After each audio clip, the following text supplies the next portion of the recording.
did to one of my. Oh, Oh, whoops. that's really funny. I was like, wait a second. Whoops. All right, well, minor bookkeeping. Can we say that I had time to identify whatever this potion is? Let's do some yes. stuff. Let's do some stuff. Actually, this was going to be what am I going to say here? I mean, well, I wasn't sure. I wanted to do some stuff like I wanted to talk about the book we just finished. Yeah. You know, that kind of stuff, and then Talk about our level up. talk about level ups. Level Just you know, just a general discussion. Mhm. I promise there's no one's getting chastised. I figured it out. That one, it's wanting me to draw a hero action card. That's what it was. So you're correct. I did have an action it wanted me to do. Oh, really? Desperate swing. Why did it want you to? That's weird. That's cool. Let's do this for. Wait, what? Switch to that. Okay. Oh, ignoring the map. Okay. Type feels real. Okay. I don't know why I want me to draw one. I guess because I'm out. Oh, maybe. Yeah, why would it? Oh, yeah, you were draw? pounding them last time. Yeah, I don't know. Very weird. Very weird.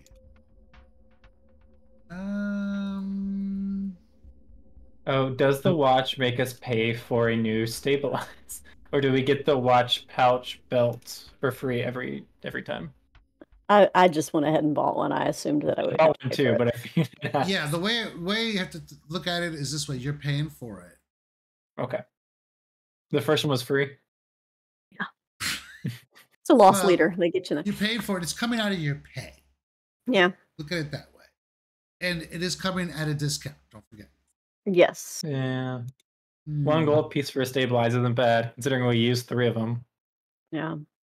They better pay us a fucking king's ransom for that last part.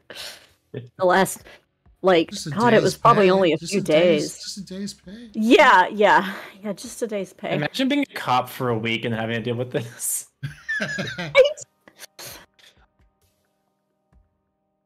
And also getting your intern almost killed. Yeah. We saved him multiple times. My last note is the article from the newspaper, and that is such a cool scene, but also like imagining us on the roof of a burning building, like looking these unconscious people out, like getting them to safety. That was a lot of stuff. It was a lot. Yeah. That's one of the things I want to talk about. I want to go into that too. Just wanted to trying to do some stuff on the fly here, but okay. So your Twitch stream is just the just the Discord. I know because I can't. Okay. I'm not gonna fucking rearrange goddamn Windows. Although I might be able to. That was weird. What the have fuck? a back. Oh, you know what? I got it right here. Boom. The last time. I know, but Randy's now Conti? That's all right. I can just switch to this Windows. That's easy. Should open up Twitch.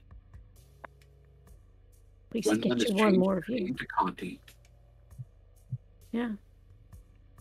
It's your worst nightmare. 2 Contis. Man, I'm gonna miss my mom.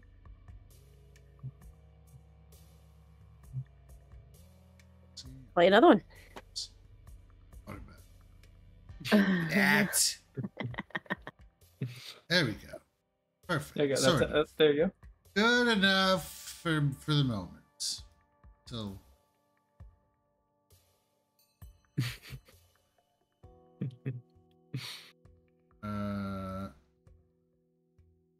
Okay, so all right, that looks good. I gotta set up the display. It's not showing. I started trying out a War Priest. Pretty fun. I'm enjoying it. What you're doing? What now? trying out a war priest for malevolence. Oh, Is that what it's called? Who's playing that? Oh, shit.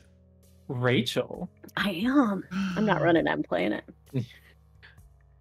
I'm playing Thaumaturge, which I'm super excited about. Where's this game happening?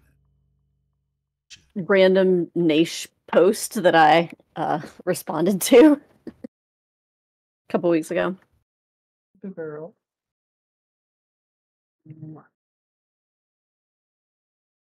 So you're playing a thaumaturge? Mm-hmm. It's the hunt.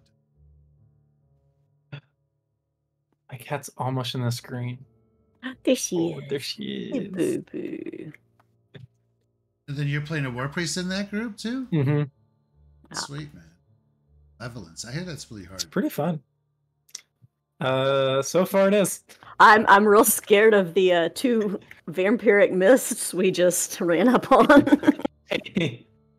There was this like weird red mist, so my character was like, I'm gonna punch it. And then I did, and then he was like, okay, roll damage, and I was like, wait, this wasn't supposed to happen like this. But I'm a ghost eater archetype. So it's pretty useful. Yeah. What level is that? 3 to 8. 3. Yeah. That's a good chunk. Being invaded, just be thankful I'm not naked. Okay. What? No, I heard God walks in naked. and says, "You're being invaded. Just be glad I'm not naked." So Hello. you're welcome, everyone. Yeah. Hey yo. Or I'm sorry, one of the 2 you pick. Okay. Anyway.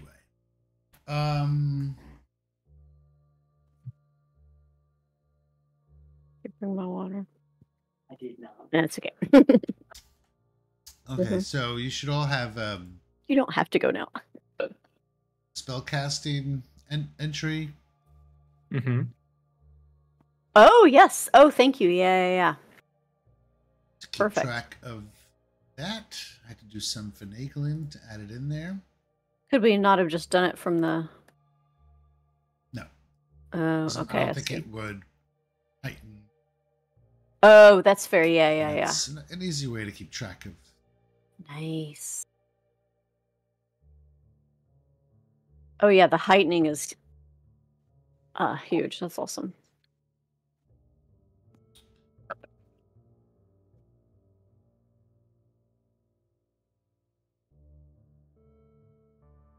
Wow, a spell. That's exciting. Spell. A spell. Ooh, we love spells now. Yeah. Wynn's like, "Psh, I've had spells this whole time. Bunch of muggles. What do you want from me? My key spells. They're almost spells. Okay, so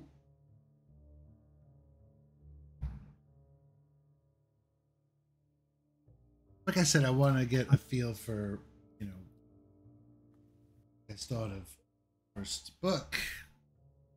That was a blast. Yeah. Cool.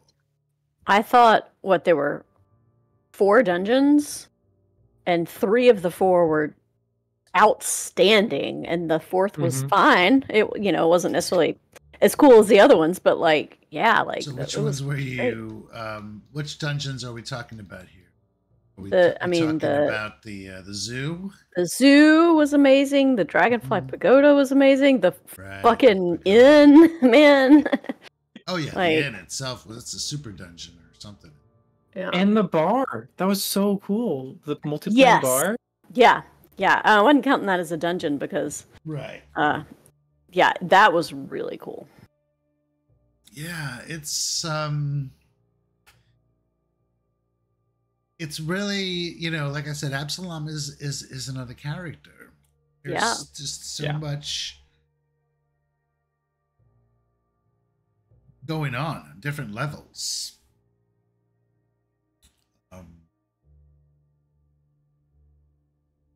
The Undercity, right? That was also kind of a dungeon.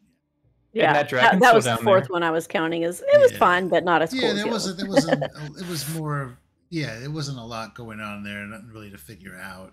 And maybe because it was more of a traditional dungeon, where the other ones were a little more bit like creative. XP filler in a way. Yeah. It didn't need to really be there.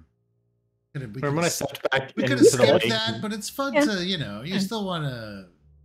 The journey. That was like your first time really going in and, having to potentially do lethal damage to something. It was the only place we had actual. So that's kind of why I wanted to include it. Otherwise, I would have skipped it.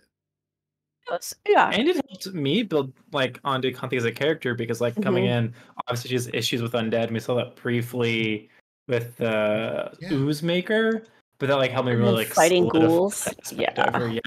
And you were also far. You were away from your district, right? You're far underground. You cannot be able to call for backup. That reminds me. Was really cool because of that. Yeah, yeah. Wendelin also almost had several adventures. I honestly like. It's gotten to the point where I'm surprised that Wendelin is still alive. Yeah. Just roll better, duh. Yeah, try harder. Yeah. Did you nat 1 and hero point into another nat 1 on the Ghoul Fever? I did. That's what I thought I remembered. Yeah. But I mean, without you, without Wendelin there, counterspelling that. Oh yeah. Yeah. Oh my god. Critical success on the counter spell. It's huge. That was really like you guys were on the edge of the knife. We were really a lot of times. to teeter over. Yeah. Yes. It did seem like it was a lot. But I think this time, I feel the stakes were higher than ever. Yeah. Because this guy would be like, no, there's no way I could say that he just decides to let you live. There's just no way. No. I could never find, maybe like, he would take turns and maybe, one of you at a time would give you a chance to escape or something, but it'd be so hard. I mean, he maybe could have locked us in his torture chamber for a couple days and like actively tortured us, but no, there's no way he wouldn't have killed us. No, I think at that point he knew the jig was up. And we know that our flares are useless and the watch doesn't respond to them. For real. I used 2 of them this AP. What was happening there is that since it was raining, mm-hmm. that and we have the response time was a lot slower, and they were trying to get in. Can we take a couple weeks of downtime, and I want to do a crafting project and make some improved what happened flares? What happened is the team went to respond, and they couldn't get in. So they were just like, what the hell do we do now? So they went and, it took a while. By the time things started ramping up, suddenly the building's on fire. Mm-hmm, mm-hmm. Out of curiosity, I don't know if you can tell us this or not. Was there a different way we were supposed to get out of that building? Were we supposed to find a key or something? I mean, we had his body. We couldn't get to the front door to try the key that we got off his body because it was on fire. You could have climbed out through the roof, which you did. Right. Mm-hmm. But So I talked to a friend, the person I roomed with last weekend, who has played through the first 3 or 4 books of Edgewatch. Oh shit! Oh my god! And so, and I was telling her like we just finished book 1, and she said on their run through they got to Pratchett in his office before he had a chance to like run, and they were able to pin him down and fight him, and he never set the place on fire. And so then after they arrested him, and then they like bought the inn or took over the inn somehow and then like ran it. And people who didn't pay died. I don't know. I was like, well, that's real different than how it went for us. That's really fun. Yeah. They must have really stormed. Yeah, it sounded like they had like their party makeup was just right. Like Barbarian. She was playing a druid and had a familiar who could like hide in all the plants and stuff and was able to like scout the whole place ahead of them, and so they knew like what the layout was. And yeah, we didn't have the scouting. Yeah, I mean, if Ralso, it was all really hinging on what was going to happen with Ralso. Mm-hmm. Could we have played that part different and had a different? Well, sure, you could have. I mean, yeah, if we hadn't had Yelena be like, no, we have to wait and see what she does. Yeah. If we just jumped her, there were opportunities That's true. There were opportunities to dress. It would have been better to fight her there than in her room with the fucking attic. But there were other avenues as well. Yeah. I wonder if we could talk about. No, we'll get into that because you do have her journal. Oh yeah. Have we looked at it? No, we haven't looked at it yet. No, I just want to talk just a little bit more about the book. So,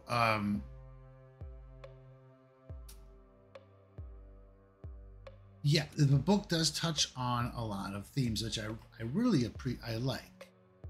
I like urban, gritty stuff. And, I didn't know it was, when I first started reading this, it was going to be as fucked up as it was. And I think I'm injecting a lot of my own little things into it too. Mm-hmm. That, like class disparity, wealth disparity, noble disparity, more political stuff. Yeah. Which is also a sensitive topic. So it's a city thing, right? I think I watched a lot of True Detective before we played this. I think that might be seeping in a little bit. Season 1 of True Detective is very good. I'm a little scared to watch season 2 because I heard it gets worse. In terms of horror. Really liked it. It was just very different. Yeah, season 2 was it was almost like a different show, but it was very good. Colin Farrell, right? I don't remember. Anyway, I just remember the general outlines of the plot. No, I don't think so. Who was it? This has only been your first week, right? We started this on what day did this start? I was trying to remember. Was this on the first day of Saraneth, or was it the day before? Prior, right? It was the last day of Desnus. Okay, I don't know. I didn't know. Yeah, it was Colin Farrell. Okay. Yeah. Who played the gangster in that? Oh my god, he was so good. Vince Vaughn. Yes, he was so good. Yeah, that was really good. Agent speaking. Let's type that. All right. Yeah, but it was very different. Yeah, totally different. But yeah, that's seeping in there a little bit.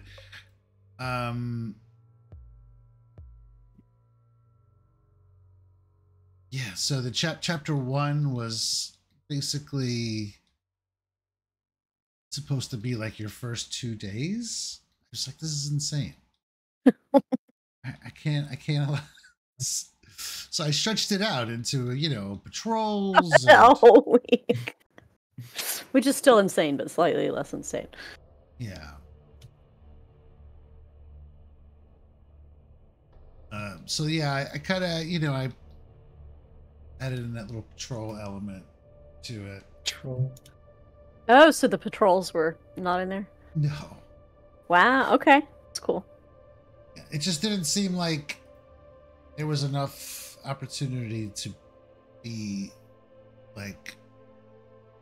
It felt like something that should have been in there. So right. It just didn't feel like there was enough opportunity for for you guys to feel like you were doing like a job, like a watch.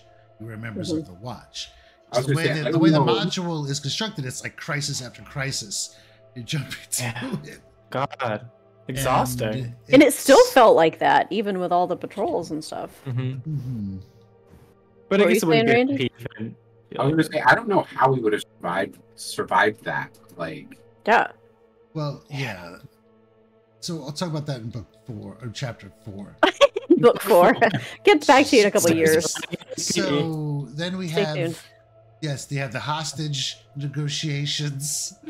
These are all tropes, you know, that you'll see on like cop procedurals or like cop and they work movies. so well. Yeah, and they work great. You know, and there's underlying. It's not so black and white. You know, once you start to figure out what's happening, you know, kobolds and all that. Oh, Kobold Labor Union. Yeah, a little kobold labor union. There were some bloodthirsty kobolds, and others were just like confused and caught in the middle of it all. Yeah. I also felt like we did a great job, at least so far, of like buying into our characters being like cops on the street. No, it's good. It's good. It's easy to go into like this murder hobo mode. Yeah. I mean, we've killed our first perp. We've beat up several others. Like, who did we kill? I don't think we've killed a person. I think we've managed not to. Also by proxy. Yeah, well. She ran into a ghost and the ghost killed her. And we tried to save her, but she was dead by the time we got to her. Yeah. I think our hands are clean. Oh no, there's definitely people we've killed. Well, not in the AP.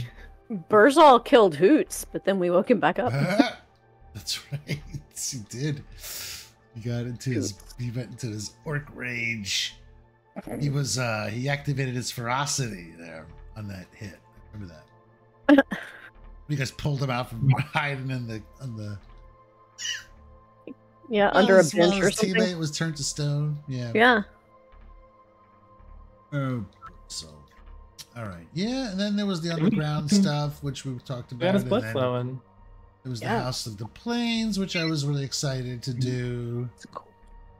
All those characters that you got to meet in the Absalomium underworld, which you may or may not interact with again. I'm sure we'll never see them again. I'll meet Pharasma on her smoke break. Yeah. But I think that was really a really cool element of it, was getting to see some of the folks, you know, that frequent these speakeasies, It definitely felt like a city full of all sorts of different people and lots of cultural variety. Big grand things and really awful things. A and lot of humans though, you know, and I remember Sizzle was like, where's the human AP? I'm like, we're fucking playing the human man. AP, man. And that Primarch, he's handsome.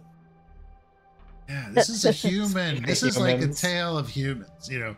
I mean, you don't have to be human, obviously, but I don't know that half elf for the ancestral.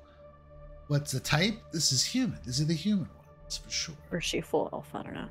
No. White-eyed mutt, human, elf, who knows what else. Pixie. And chapter 4, the murder hotel. Came to a head. You guys, there was a lot of shit in those places that you did not explore. I'm sure. Like all the rooms in the hotel? The way I didn't like this, and it went exactly how I thought it was going to go. Well, you had the sense of urgency at the point when you lost GIF, you had this urgency now. We had to, which I had not planned for, but I mean, the second you guys left him alone, I'm like, he's. Yeah. I knew he's gonna get nabbed. He's getting nabbed. Absolutely. Yeah. If it was like a TV show or a movie, you knew the moment we said stay here. Pratchett was watching you guys, as you were exploring and shit. He even, I think I hinted that he walked past the room when you guys were fighting Ralso or whatever, dealing with the Ralso situation. Mm-hmm.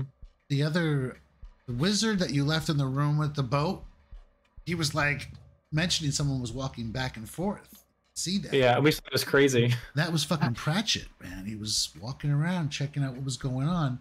Then he saw where you guys were, went down, saw Giff, knocked him out, dragged him in while you guys were dealing with all that crazy shit.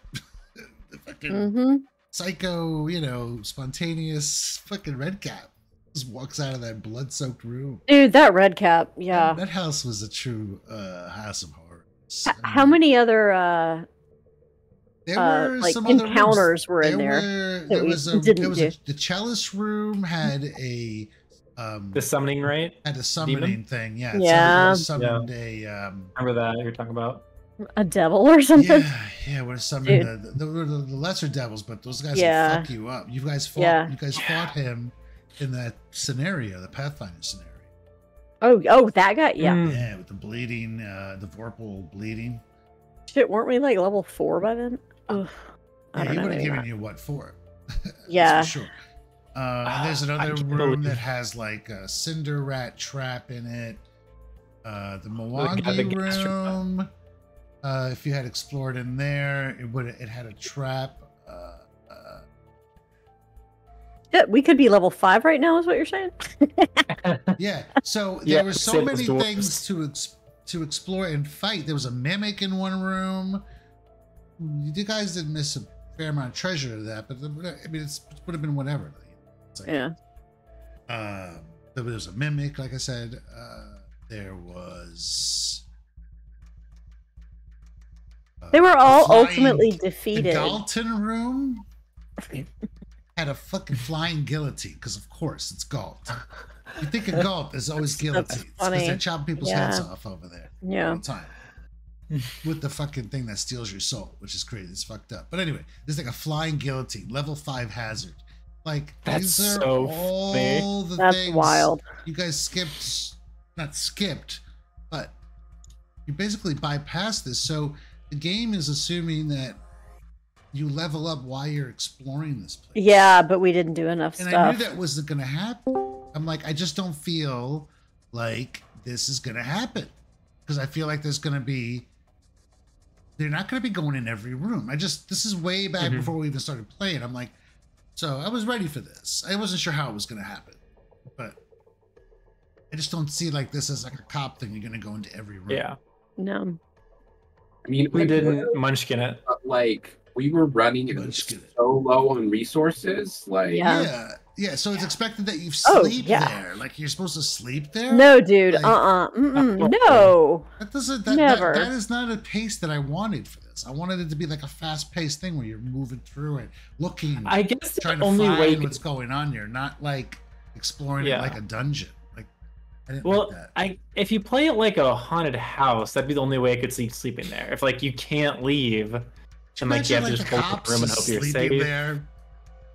Like the explorer at a crime scene and decide to sleep there? Like, what? If Giff hadn't been kidnapped and we didn't have that timer, then I could see us having like so many encounters that it was like, all right, we're going to barricade ourselves in this room and take shifts. We have to rest and get our resources back.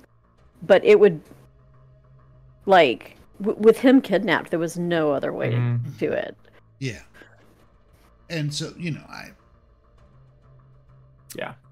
And one other thing that I meant to mention that was pure, not luck, but you guys didn't go into every room. Right. But you did go into the room. The room with the with the wizard. Oh, yeah. And the thing. Captain, if you had I'm not sure he helped that much. What are you talking about? He came in there. He did damage. Joking. He did. Yeah. He did damage to. I mean, Lirma was more helpful. Lyra was very helpful out of combat, which I thought was fun. That was cool. I was glad for that. She did some healing and she tracked and stuff like that. She got a couple good hits in combat too. I think. Yeah, she got some. She was all right with the combat. But the wizard, yeah, he took out. He's the one that took out Pratchett. He's also the one that took out Gith again. Fucker. Yes.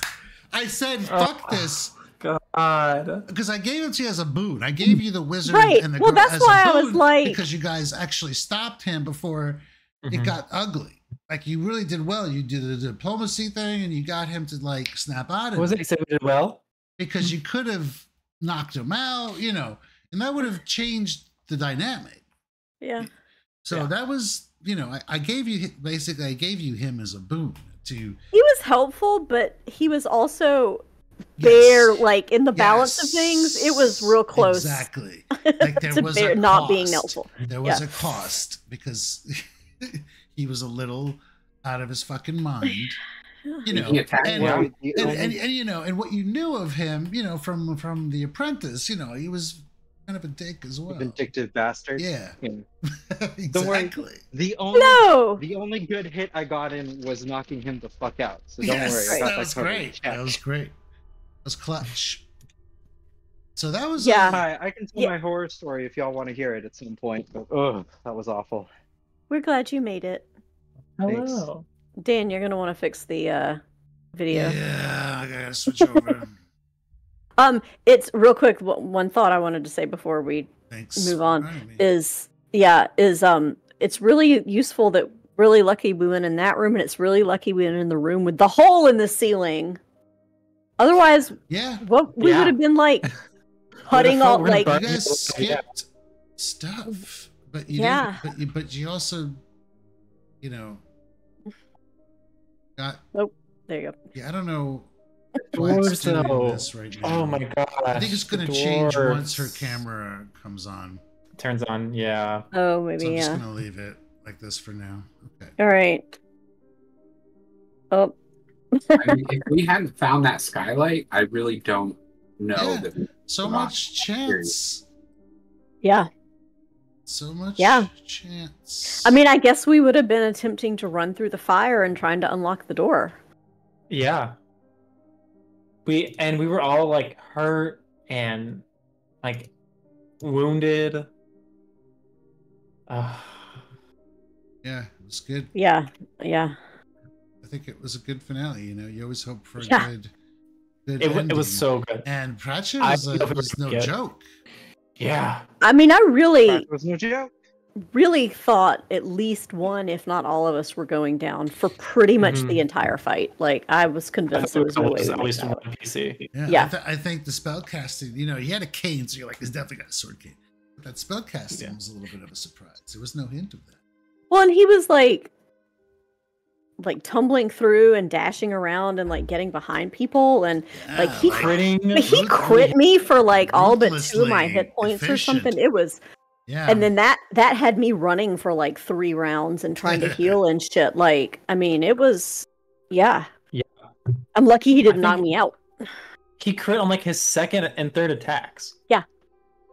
Oh yeah, well his first 2 attacks didn't suffer map when he was using the nice sheath and the rapier. Oh, nice. Together.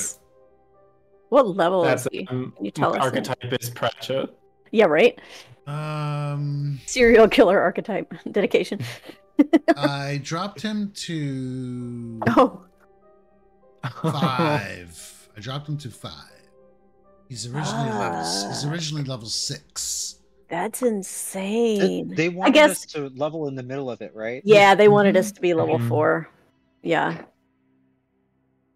I wasn't gonna. I'm not. I wasn't gonna adjust any. I mean, I did adjust.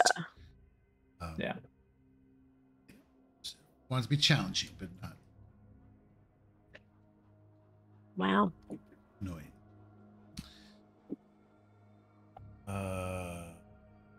Hi, sorry I'm late. My 20-minute commute turned into a 2-hour commute in 108-degree weather. So.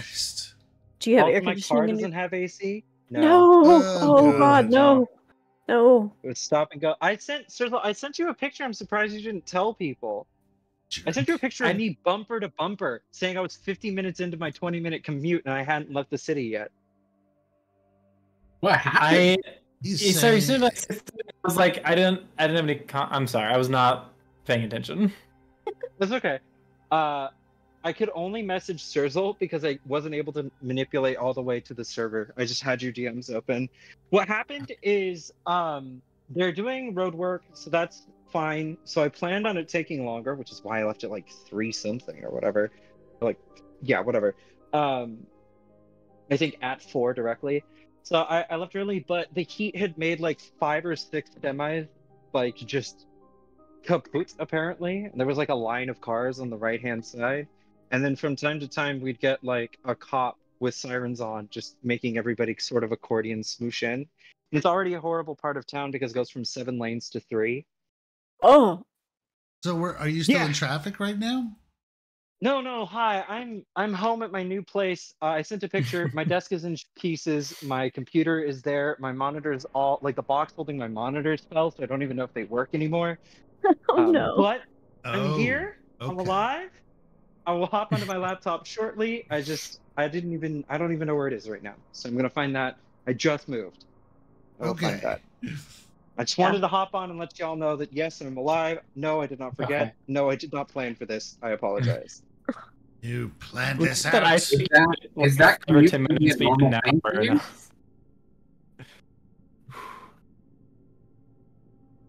I didn't hear either of y'all. Sorry, Randy, was it? Oh, I was just saying, was that commute going to be a normal thing? No. No, I work from home.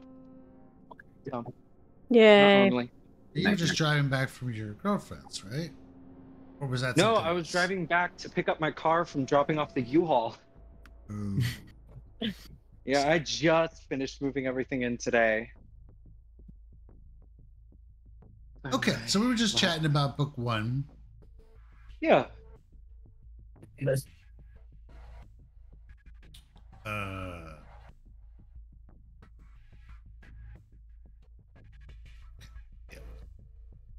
All right, and yeah,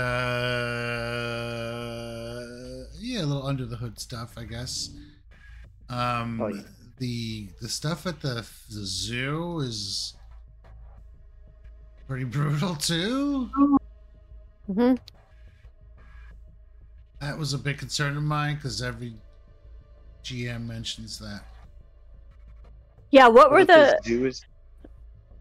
Well, that's supposed to happen at the end of a long day of events.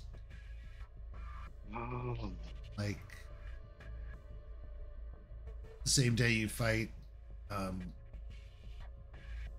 Same day you fight the adventurers at the bar. Is this same day as you go to the it culminates, it ends there. Yeah. And but between, like, that's where it ends. It starts, let's see here. Okay, no, it's the next day after the adventurers. Sorry. It starts with the goblins fighting, right? Mm-hmm. And then it goes into the mugging. You remember that chase? Mm-hmm.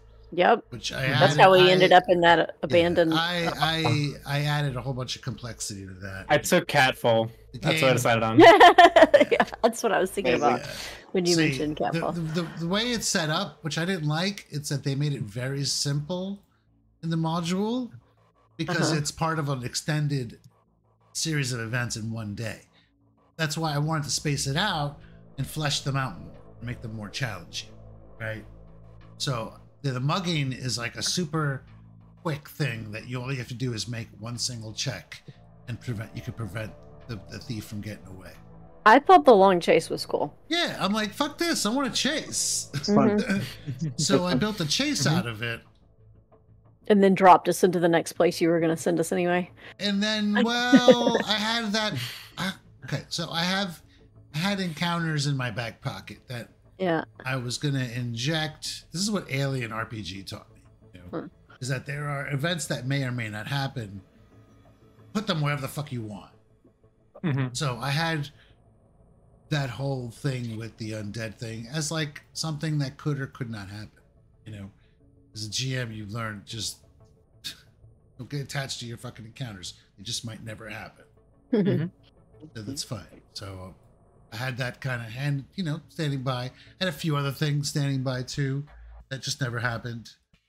But I thought that was a good setting because of the way it ended, with the bolas tripping her up and causing her to crash through the roof. I'm like, this is it. This is perfect. Well, and that encounter like fleshed out the city and what was going on with some of the other stuff we would interact with later. And hello. Like, what do you mean? Well, I mean, like the victim we found, like Aljava. Oh, right. Yes. And all the, you know, undead energies and all that. Yep. Okay, I think everybody's where they should be. Yay. Yay. All is as it should be. Let's see. Just make sure.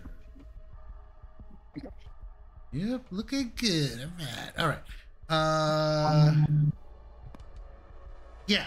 So that was then it goes into the chase. And then it goes into a random encounter with undead coming out of the sewers. We did not. Which I did have as a backup encounter for something, you know, another thing. And then it goes into the kid in the wizard's tower trashing the place, Eunice. And then it goes into the zoo. It's a long day. It's a lot. It's a lot to put into one day. I'm like, why does this all have to happen in one day? No. The zoo was like, is that how they pitched the zoo too, or did you spruce it up? Zoo was pretty much as is. Wow. But it was a concern because there was, you know, some high level creatures in here. Like right off the bat, you're fighting a level 3 a cockatrice. Yeah. Right off the bat. So that's when I don't know if it was because of this or for this, but I thought this is when I need to create the idea of like a backup system where you can use flares to call for backup. Like, how would they do this? You know, how can this be different than other IPs where you just play as adventurers? Like, I wanted to feel like there was a support network, and that can act as a cushion, I think, for some of the difficulty of the encounters. So I didn't change the encounter structure too much, but I gave you a cushion. You know, the watch pack, right? Having allies, you know, that watch guard that was there with you fighting Burzel. That's not, you know, it's not written. That's a character. I made him up. Yeah, that's a character that Rachel created. So, you know, there were cushions there, but the difficulty was not altered. For that. Because I'm not gonna, you know, vermicilitude is important, right? For me as a GM, for me it is, and I'm not gonna softball you. I'm not gonna like preventively weaken things. I'm gonna see how it plays out, and then go as according, you know, like when you guys were getting your ass kicked by Pratchett, that's when I was like, all right, now the wizard probably would get here right about now. Like, you know, he was going to get there eventually. I wasn't sure when. Even with him, I thought we were going to lose at least one PC. Like at that point, I'm like, all right, now the wizard has to show up because. And those are, you know, that's what you get. I wasn't taking pity on you guys. These were rewards you were getting for the way things played out. If you had treated him differently, like I said, or exhausted some of his spells, it could just been totally different. Never missilitude, right? That's my thing.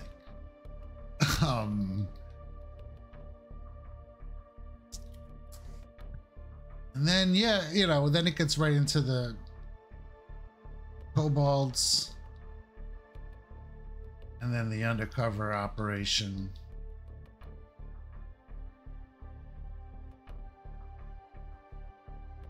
The House of Plains, pretty cool. And we spent a day sleeping and when recovering and yeah, and that whole kind of side thing with the Vinter. Yeah, that was extra stuff. Oh, it's a nice kind of thing to give you investigative activities. Yeah, that was a lot of extra. Trying to reverse, piece together her last moments, right? I still have that bottle of ice one. Put in a little, I don't know. What am I trying to find? Like substance, something to personableness, right? A victim. One of many, but you feel like this victim almost does. Well, yeah, it was like going through this investigation was like paying homage to the victims. Like they have all of them have their own stories. Like you kind of piece together her, kind of a person she was. She was like a living, breathing person. Yeah, that definitely made it more interesting going in and rather than just a list of names that were nothing more than a list of names. Yeah. Yeah, so I thought that was neat. Some of the things I read about from a player perspective that did the AP was that they didn't feel that they had enough opportunity to really feel like they were performing like a service, like a civil service in a way. I mean, we got to do paperwork, like blocking. Yeah, man. I had to. I had to put in this. I had to add in the paperwork element. Come on. I mean, you can't get more civil servant than paperwork. No. Except for being underpaid. Cough, cough. Yeah. So there were lots of rooms that were not explored in the hotel, but the ones you did explore, man, made such a difference. And yes, there was a room of dwarves sleeping. Rip. The whole family. But you saved the old lady and the humpers, so that was that, Oh, yeah. That escape. How did old lady and the humpers? Was that? I knocked on the door. Dude, when we were out and we realized that the book was still in the fucking bag down in there, and Conti had to go back down. God. Dude, that was so good. I was already thinking like, all right, how the fuck are they gonna figure this out now? I'm like, I was already thinking like, all right, I gotta doing damage control in my head. Mm-hmm. Yeah, that was a great moment. That was clutch. Those are the moments that we really play this game. Yeah. That would totally be in like a movie or something. That was totally a joke too. And I looked down. I was like, "Oh no, my climbing gear!" And then you went the book, and I went, "Oh no, the book." No. Yeah. So and I have cats, so I can jump 25 feet and be fine. So it'll never happen again. Okay, now honestly, how was the fire thing? Was that too much? Oh my god, no! I love that.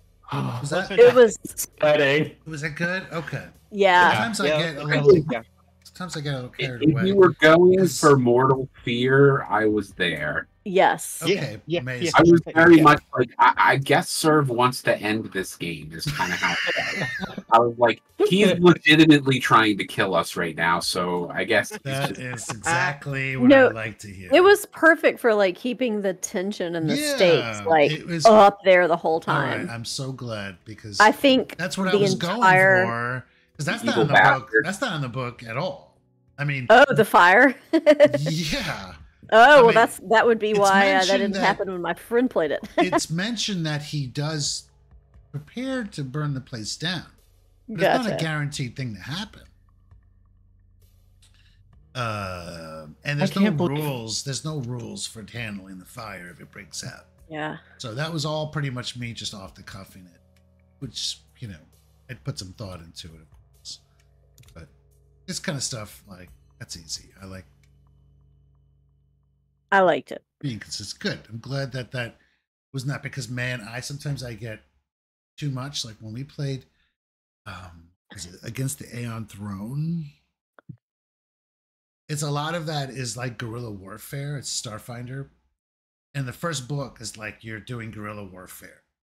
You're trying to expel them from this colony. And it's a lot of like stealth and guns and sneak attacks and stuff. I made them roll so many goddamn sneak checks that in hindsight, I'm like, what the fuck was I thinking? Like making them all roll stealth. Like it was just too much, you know? And I realized that halfway through, I'm like, this is stupid. Stop this.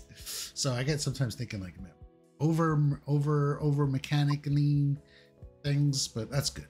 I'm glad to hear that worked out just right.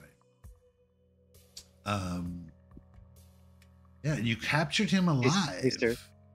Yeah. Were we not supposed to? Oh no. It can go so many fucking ways, man. Yeah. That fucker's going to trial. When you have a sec. Yeah. I don't know if you mentioned this out loud. How much over 4 should I be? I know you said we hit 4. How much over 4 should I be? Or have you not said this yet? If you haven't said this yet, that's fine. What? How much of a 4? XP over 4. Oh, we're just gonna even it out at 4. Oh, okay. I have 80 on my sheet, but I wasn't sure if you told us. We were 80 into 3. Yeah. Like we were 80 into that's what it was. Just even it out to 4. I mean, I'm just Yep. Yeah, I want to do the XP, but I feel like it can kind of get in the way a little bit. I'm cool with milestones. That's easier. But see, the reason I want to do XP is because you get more XP for doing so much it optional stuff. Way. Yeah. So I'm just gonna I'd like to argue that all like those 4 optional encounters that we skipped, we actually won because they burned when the building burned down, and we should get the XP for those. We get XP for the dwarf family? Yeah, maybe not the dwarves. Level 0. I definitely think we should get XP for those zombie things that I locked in the basement. Yes. I'm gonna bring up a window behind because I thought you were doing. I'm like, this is so stupid. Okay, no, wait. You know what? You're right, though. You should have a little higher than that. Yeah. For you to lock that door and you. I was gonna look at this. I was gonna look at this anyway because I wanted to see. You know what, Wendell? Okay. So put yourself at halfway. Oh, whoa. Okay. 4,500. 500. 500? Yeah.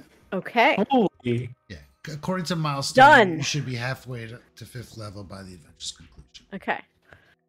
Yeah. So it's canon. We got XP for those dwarves. Well, yeah. No, I mean, for combat, you killed them, technically. It's a little XP dots. Bing, bing, bing, bing, bing. Then a few little ones. Yeah, it's like XP, in Elden Ring when runes start flowing into you. Oh, yeah. You're like, oh, what just happened? Yeah, somebody just died, eh? Okay.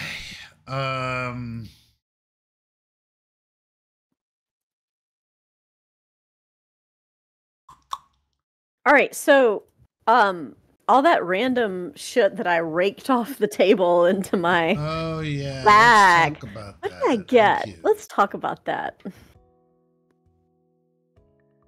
Let's talk.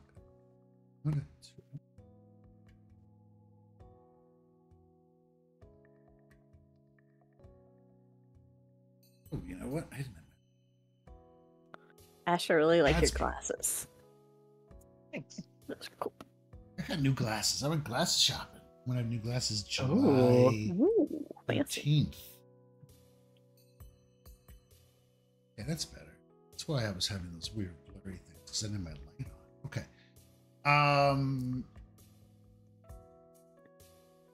Yes, we have some things to identify, don't we? Mm-hmm. I have a couple things, some of which I think people don't know I have. Were you stealing shit? Yes. Cool. I stole some stuff from Ralso. Technically, I think I stole some stuff from what's his name, Cratchit too. Excellent. Oh, I took the necklace off of Pratchett. I also have a bag. I have an unidentified pouch. Ooh. For all of our loot we can't keep. Now, keep in mind that pretty much everything you got off Pratchett is evidence. Yeah, I just want to know what the necklace was before we turn it over. I don't know where. Full honesty, I do not know where this pouch came from. I had it when we entered the place. I don't know where this pouch is from. Mm-hmm. So I'm gonna drop it in the party sheet, and if someone wants to try to identify. Oh, I guess I have all those skills, don't I? All right, sir. All right, wait. Before you start rolling on stuff, hold on. Just tell me what it is. It is an unidentified pouch.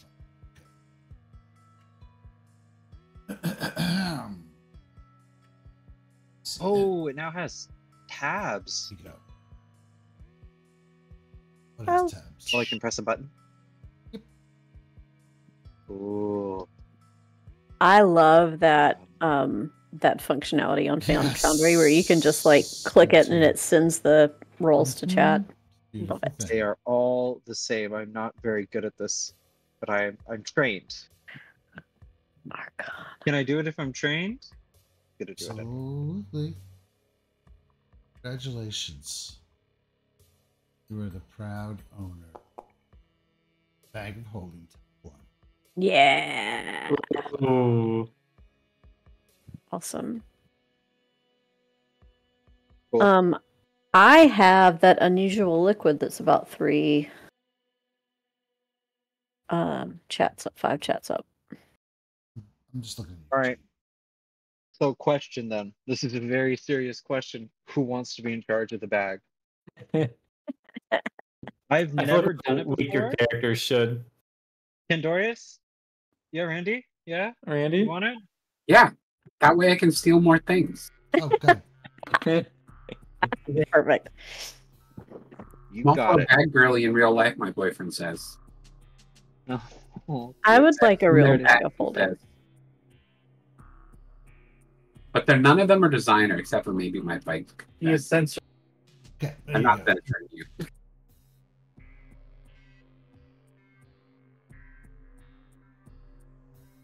That's the liquid. It is an alchemical item, therefore it will be only crafting. Okay. I could do that. Hey, with these rolls. Not Okay. easy. You have identified. We're just gonna have to take your word for it. Yeah. Well, 19s, both you guys. Yeah. Nice.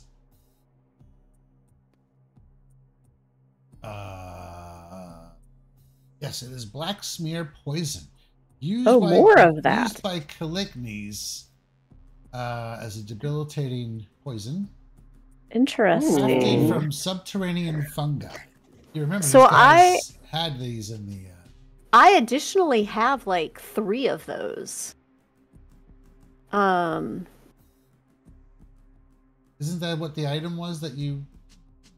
I guess it was. I thought I had 3 other. Maybe it was just 2 other. Was it the oil of mending then? Maybe I think I might have. Oh, it must have been the oil of mending. Yeah, because I don't think I knew about that. Yeah. Okay. There you go. All right. Cool. Okay, that's useful. Awesome.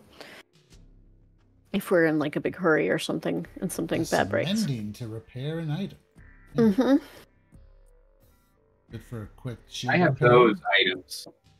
I was gonna. Speaking of the black smear poison, is that something we should just sell back to the quartermaster, or is that? Pretty sure that's illegal. I know, right? Like Poisons I don't. are technically illegal. Well, or maybe not to the quartermaster, but sell back to somebody. Like I don't see us using it. I don't know. Like I figure it's just part of our like confiscating. It's just part of our job, and like we get folded like pay or maybe a bonus for getting it off the streets or something. Yeah, I mean, if you sell it for half, I wouldn't worry about it. what you're. Then that's okay. So sell it for half. Okay, cool. So the ring. I'm down for that. There you go. That's the ring, and unusual. Okay, that is the. The nature of this object isn't clear.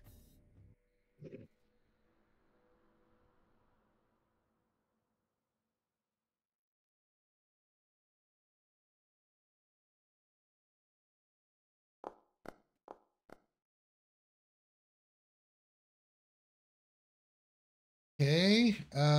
What item was that on? Was that on the ring?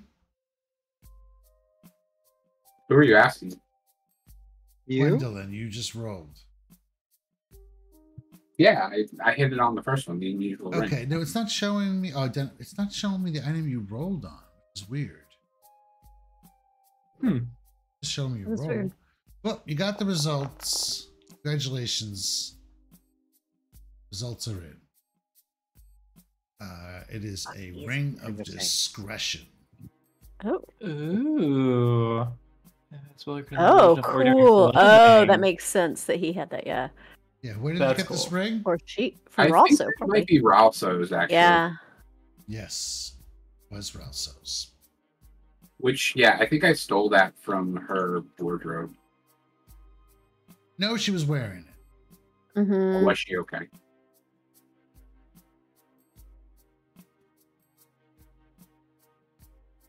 That's a cool thing. Yeah. The pendant. The pendant you cannot identify. Okay. So we'll just hand it over. I mean, at least somebody else can take a crack at it, right? I mean, anybody else can. Yeah. Oh, did you post the pendant? Yeah. The unusual object. That's okay. Well, yeah. That'll do. Okay. Okay. It is a corpse ward pendant. Ooh, uncommon. Oh, cool. It's hide from undead. Oh, yeah, that is cool. That to Conti. This is how he would get past the undead. All of his the zombies that were wandering through his basement. Yeah. Oh, that's funny. More evidence for the evidence stash, though. Yeah, I mean that was on Hindred's body. It needs to go. Needs to be turned in. Yeah. Then there's also the Sword King, right? Yeah. Yeah.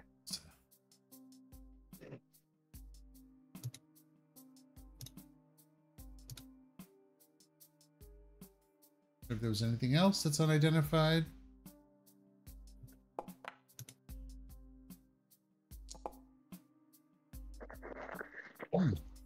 Okay, none of you guys can identify. Oh, don't worry, me and my hot +6 will throw in. Well, let's see. I have society. Okay, religion, nature. I just don't. Oh, I have nature. I'll try it. This can't be. I'll throw it out there. Hold on. DC 35. Yeah. Hold on. It's not correct. This is not. It's like how in Pathfinder 1E, pearls of power have caster level 17. So even if you have like a little first level pearl of power, so like I rolled to identify. The DC is not correct. Okay. It's telling me the DC is 30. I'm like, there's no fucking way. I'd have to roll a 20. But you guys did all roll really badly, except for Conti. You somehow with nature, you know. Just squeaked by the DC 20 required to identify. Oof. This level 5 weapon. Oh, okay. Known as the Reaper's Lancet. He uses it to pop pimples. Oh. Wow. +1 striking exquisite. Do they have to keep it? Hendrid Pratchett himself designed a custom skull-topped +1 striking exquisite sword king and had it gilded in high-quality gold. Its first victim was the very smith whom Pratchett commissioned to craft the weapon. So the means of its construction are a secret known only to Pratchett.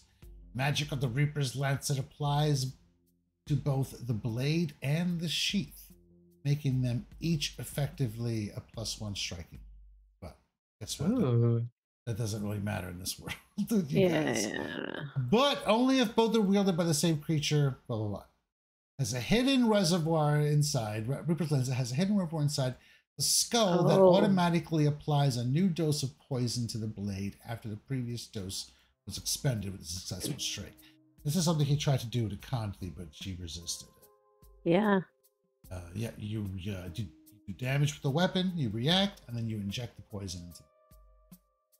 Yeah, really cool item that we can't use. And this is the weapon this is the weapon that killed that dude you found in the house. Yeah. I put that into the party stash, since we're gonna have to turn it in. Okay. Does anybody else have any other unidentified items? I don't think so. That was it for me. I guess I should turn over this book, huh? I did put Rosso's journal in the party stash too. Yeah, can we read that? Because that sounds fun. Yeah. Okay. So, I guess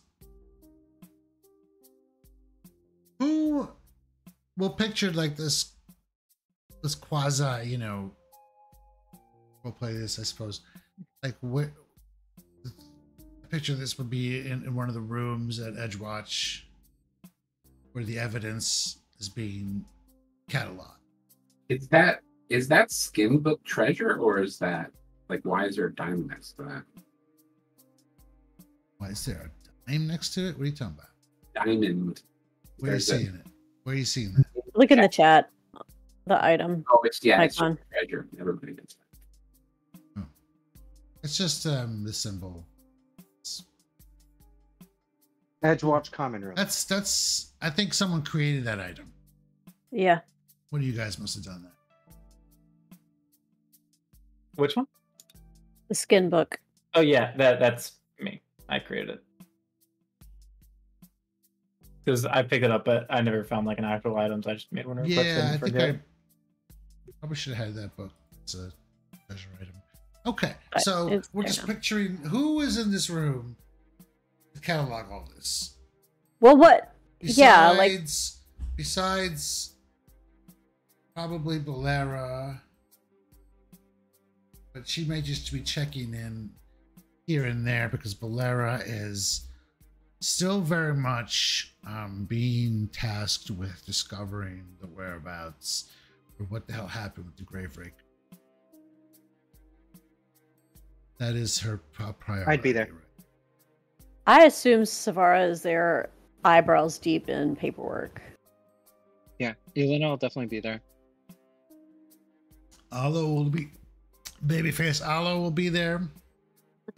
Babyface Aloe. So just the two of, just Elena and Savara for the most part. I don't think Gwendolyn would be interested. No, she would immediately start losing color after sitting still for more than an hour. I think Kanti's probably at the watch right now, but I'm sure she's finding something else to work on or clean or like repair her shield. I don't think she's really interested in like reading this, but she's nearby. Right.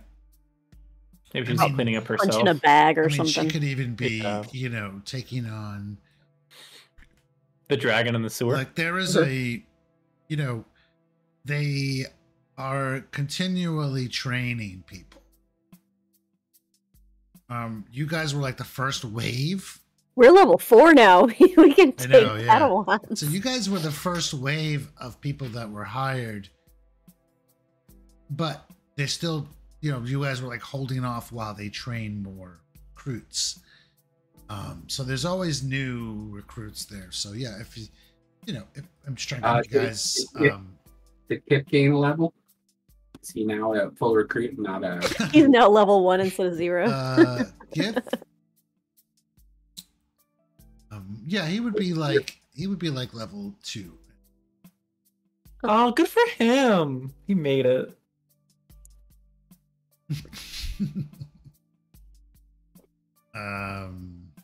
Yeah, I mean, maybe eventually he,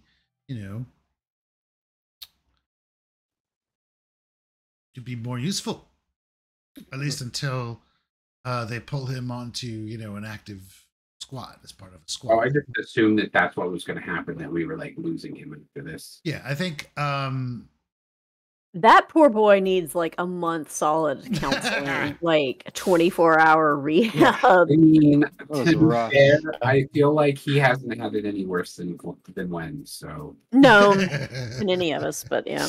Wen's been through some shit. I died one time. Congratulations. Yeah. I was gonna say that earlier. We were talking about like your close brush with the ghoul fever and those other awful things. Like you just you were in bed for 12 hours, and then you just got up and went and infiltrated a fucking nightclub. Like, no, I didn't.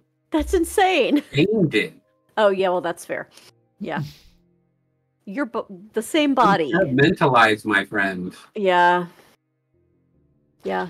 Okay, so we are in the evidence room collecting and cataloging the assorted bits of information. Mm-hmm. Managed to the sword is there, the pendant is there, the 2 journals are there, maybe some witness testimonies that have been copied over. What else would be in this room?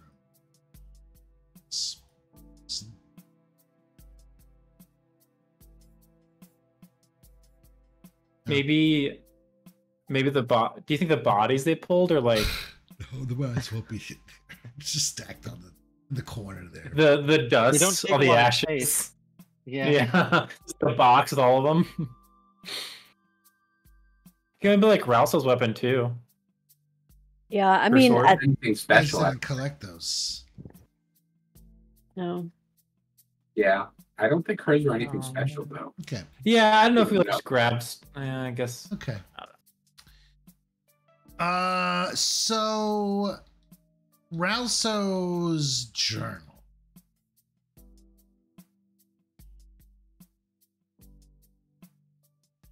What do we know about Ralso before we pick this journal up? Yelena knows the most, but I know a bit about Ralso.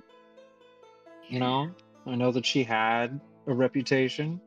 She was a big old badass for a while. Then she got busted and sent to prison for a while. And when she got out, she kind of dropped off the map. The next time anybody found her, I assume, is working for Pratchett, because she was kind of a wanted woman by the Nomark of the Puddle. Oh. the Nomark of the Puddle. The self-proclaimed Nomark, we should add. Yes, of course. Of the Puddles. Puddles, yes, who is also the captain of the Watch. The Watch, also extremely corrupt. Yeah. And rules it like a monarchy. Mm-hmm. Yes, had a bounty out on something. You're not sure what.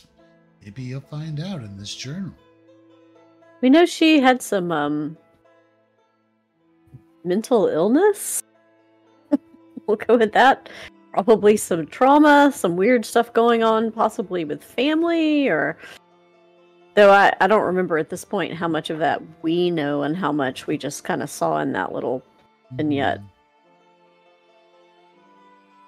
Well, I know vignette, some bits about her family. Yeah, what did we see in the vignette? Now we saw her. I think she was touching herself. She was leaving a room that was something was yelling at her or crying or something, now you know what it was. It was her, whatever that was up there, that had her really, emotionally disturbed.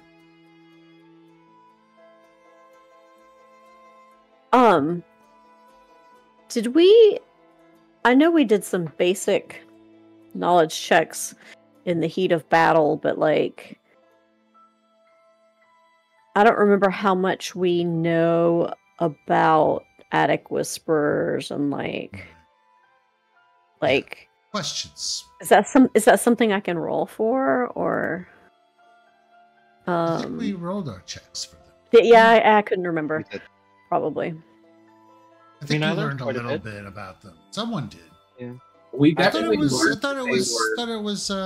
Savara that learned a little bit. Probably. I felt like you read it in a storybook or something.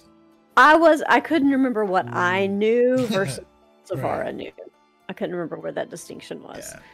Yeah. But I mean, yeah, they're like basically like formed of negative emotions and children that die. Yeah. So I mean, just the fact that exists, and she was obviously entwined with it in some way, shed some light on. Okay. So, Ralso begins the journal.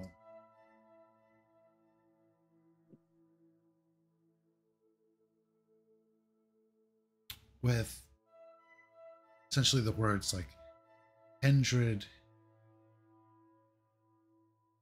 feels this is supposed to help. Writing out my thoughts.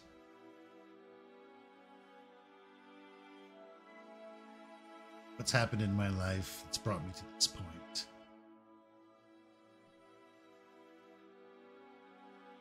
They help me make sense of it all.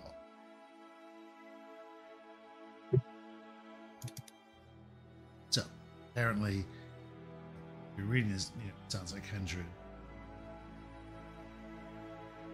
suggested she start writing this journal.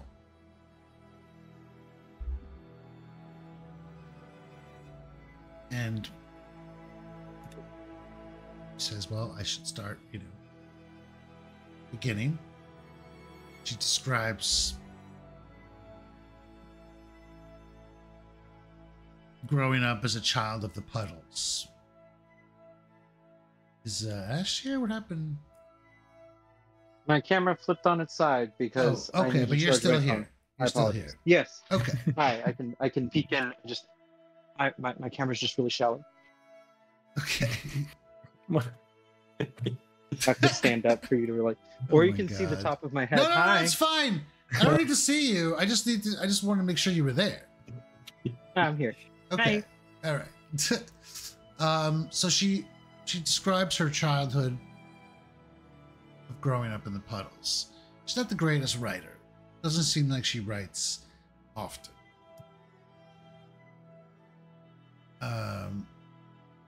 And how she was orphaned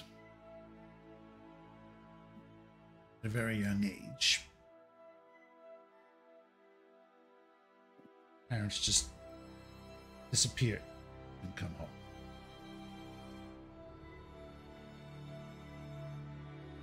And she was left to take care of and raise her sister, her baby sister, Cora.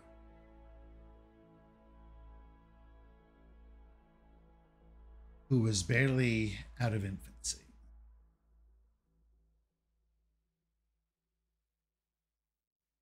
Your baby sister's name wasn't Argiza?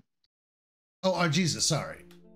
Yes. It's okay. I was just wondering if the information I got was wrong. No. You're right. I changed it for some reason. Sure. And they were orphans, essentially. And that was a difficult life. But whatever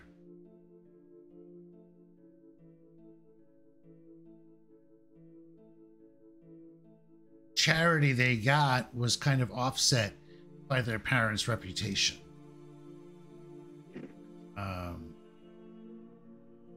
who I guess did not leave with their neighbors on the best of terms, maybe. And unfortunately, she inherited their disdain. And it's tough life. So she turned to a life of crime. Just to survive.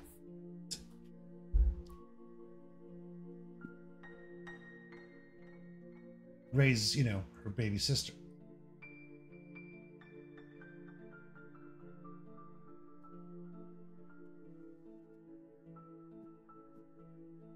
And she writes this with a little bit of disdain for the city itself. That you kind of maybe might have felt as in your interactions with her on a surface level, was she's very, disdainful or untrusting. May have been a reflection of her views on, living on that side of the law.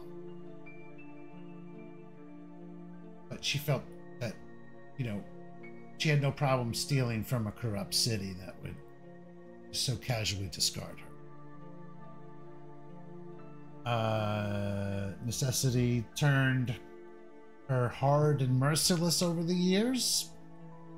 She could slit a dozen throats a day without losing sleep. She became pretty cold-blooded. But all throughout this, she never lost affection for her sister.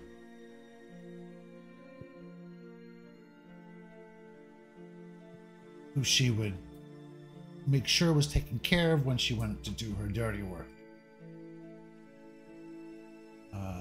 And for a while, she enjoyed celebrity amongst the underworld community. But then that tragic night in the Petal District, where she tried to rob a noble there, and she was sentenced to the brine. Captured and sentenced to the brine. And it was pretty much made an example of. And then I think this is stuff that you knew already. That much part about her being a prisoner, right? We knew she served time in the brine, yeah. For being arrested in the Petal District. Perhaps,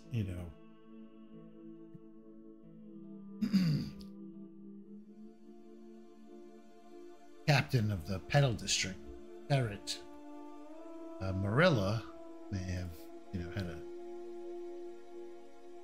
a hand in her harsh sentence. Who knows?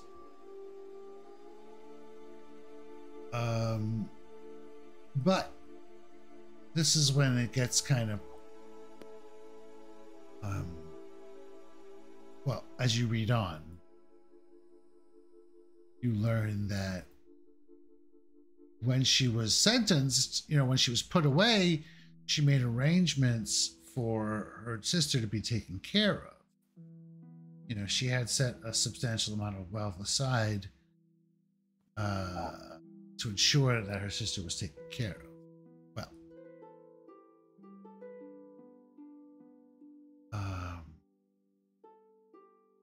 she performed her duties as a model prisoner.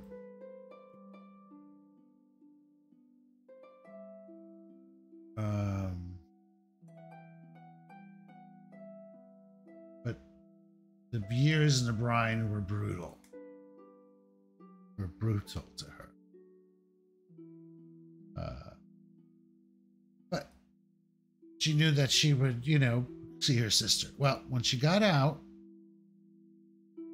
the horrible truth was uncovered.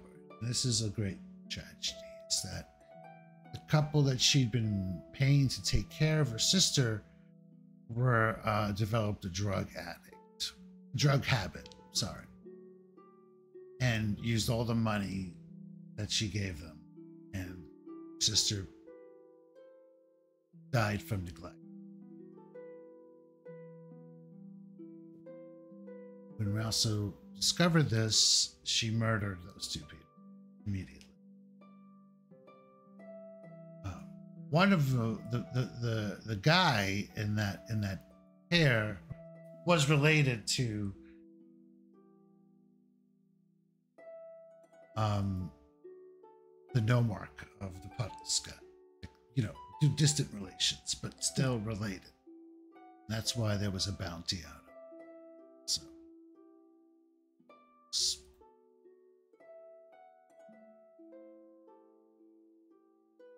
Then eventually she,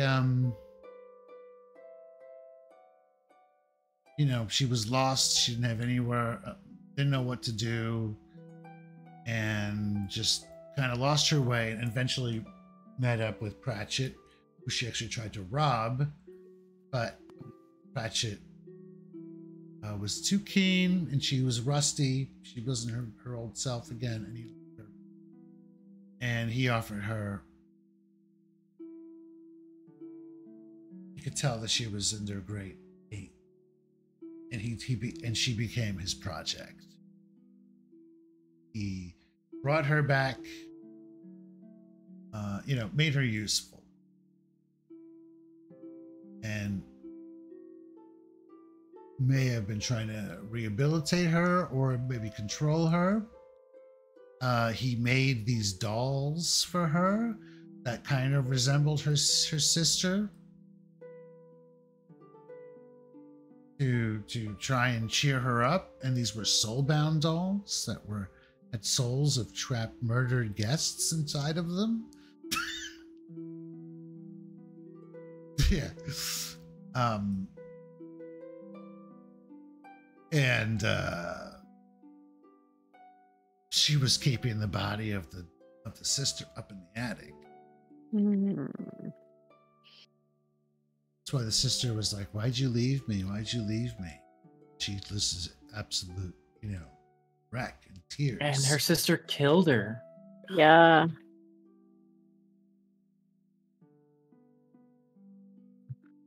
Yeah. Pretty sad story for Rousseau. Very, very tragic story.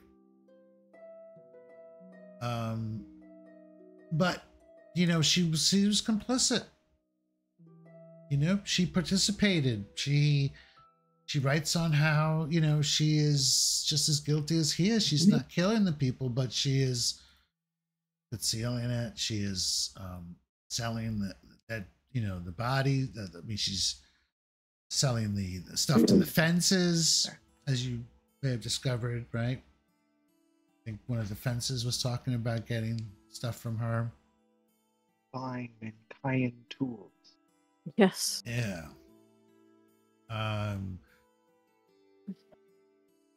And he really kind of fucked her up. You know, he took advantage of her. Mm-hmm. You know, Pratchett was a real evil son of a bitch. And she knows this, but she just doesn't care anymore. You know, her life is just shattered. So she's broken. You know, the city is of broken people. It's sad. It really is. Let's see here.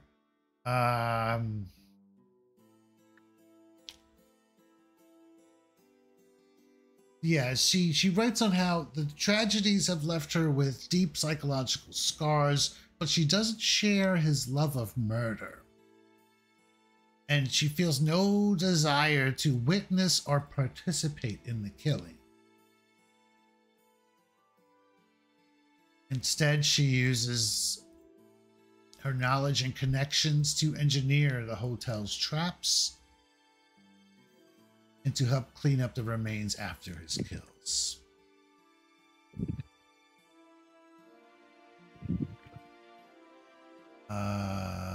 Working at the hotel was just about keeping Pratchett happy and basking in his praise and familial affection.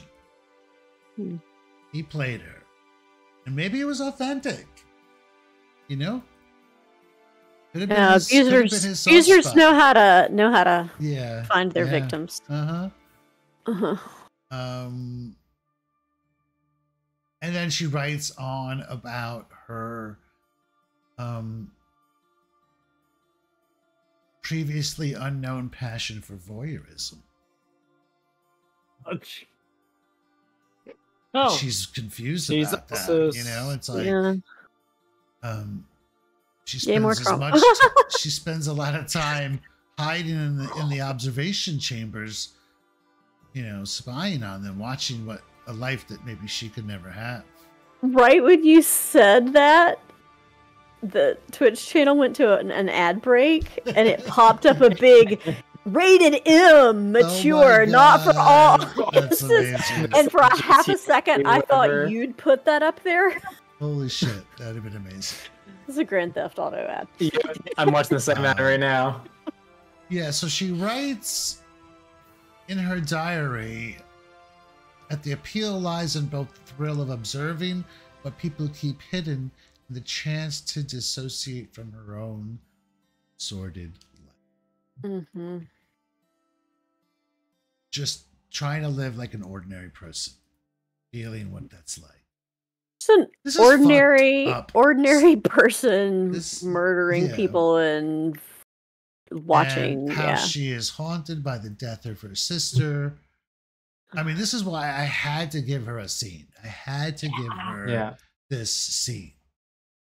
Because it was so, I don't know, emotional, powerful. But I didn't want you guys to know the full story of it at the same time. Like, I just want you to be like, what is that? What's that about? I wonder if by the time you're getting to this part too about like how she's like confused about like who she is, and specifically the part about like trying to keep Pratchett happy and wanting him like the praise and the familiar affection. Like at this point, maybe like Kanti's made it to like the door frame. Like she half started to enter the room, and then she hears you all having this conversation about what you're reading and discovering, and kind of just like lingers. Maybe she was just passing by. Maybe she was coming in. Yeah, I think Savara's pretty traumatized by reading this, and heartbroken. She's probably just sitting there crying, reading it. Like, she's a tragedy. Yeah.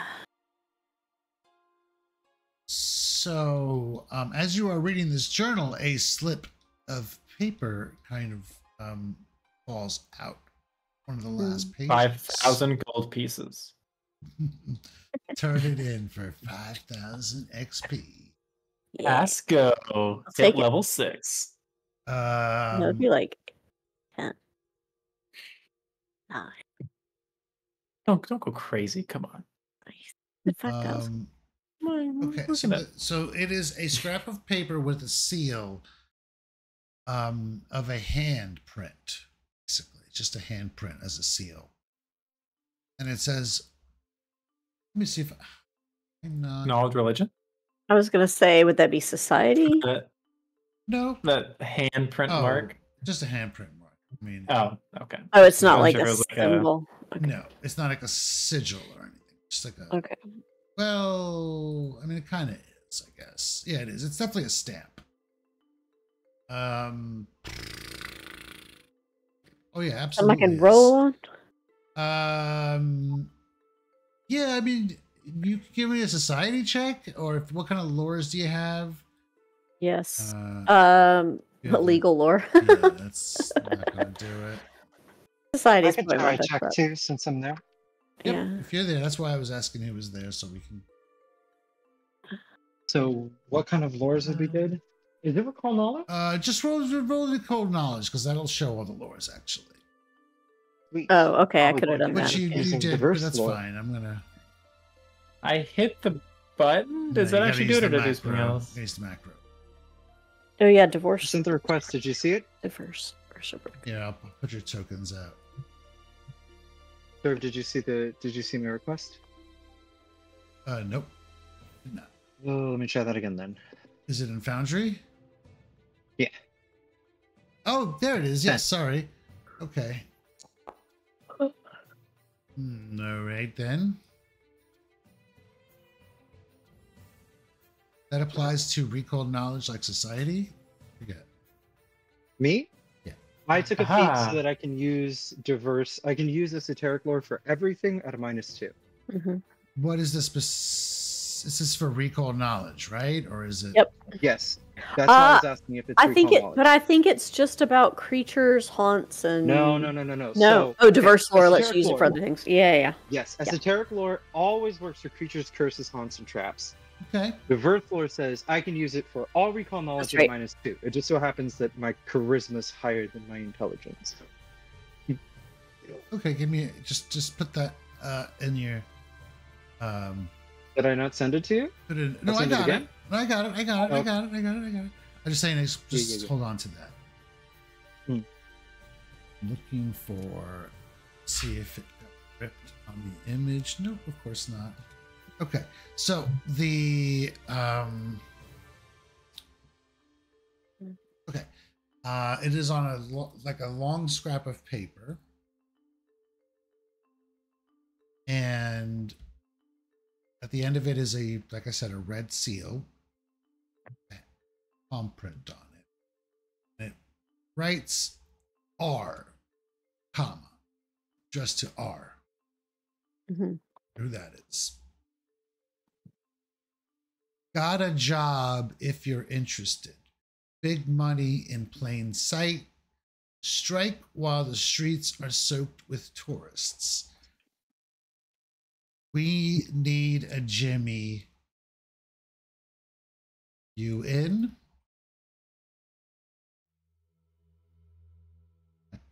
I will post this at some point.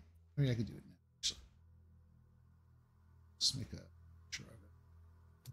All right. So that is on a page where she writes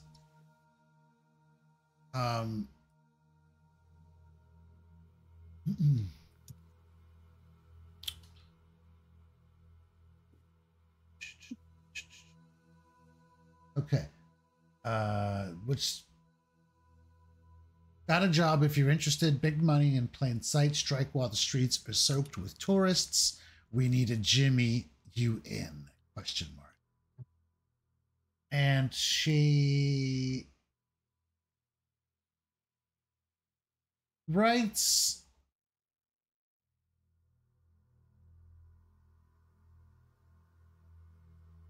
confirming. Well, Conti's not there. Why are you rolling, Conti? Get out of here. No, I'm in there. But, She Conti like came in walks. There? Just passing by. Yeah, no, like when they're talking about specifically like Pratchett and like her looking for like his approval and like the familial love that she was like trying to work through him. Conti's like passing through the hallway, and she kind of like overhears this bit Just of like that her trying to moment. figure out who she is, like, and in that moment it like touches something in her, so then she stops and lingers in the doorway. Okay.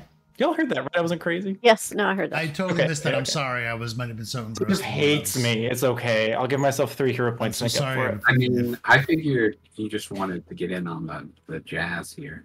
Okay. So confirming what Elena may have been piecing together as she's looking at this. She writes that I've told them I'm out of the game. But still, the copper hand comes calling. Copper hand in caps. I'm guessing that's the Thieves Guild. Yeah. Using the Radiant Parade as a cover for a bank job is clever. But no way am I getting involved with that lot again.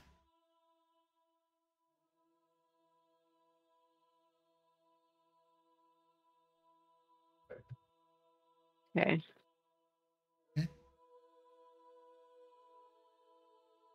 So that draws interest from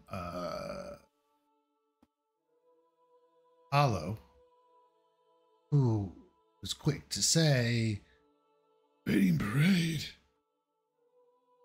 That's in 3 days. Yeah. Dun dun dun. The Radiant Parade. You guys have heard all about the Radiant Parade. Not you, players, but your characters. Heard all about it. It is like the parade of parades for the festival. Like every day there's like a parade, pretty much. But this is like, you know, where they build the giant floats and they go all out like Mardi Gras style, right? So that's in 3D. Yeah. Just to make sure, I also rolled a society check. I wasn't sure if you saw it. Do I know anything about the copper hand? Okay, so the copper hand is a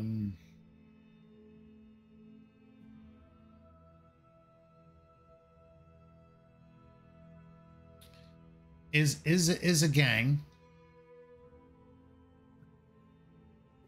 Okay. Based out of.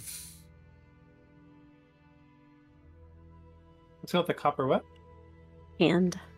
Copper hand.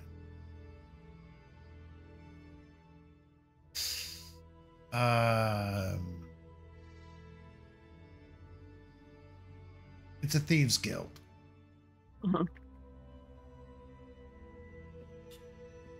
And what are they?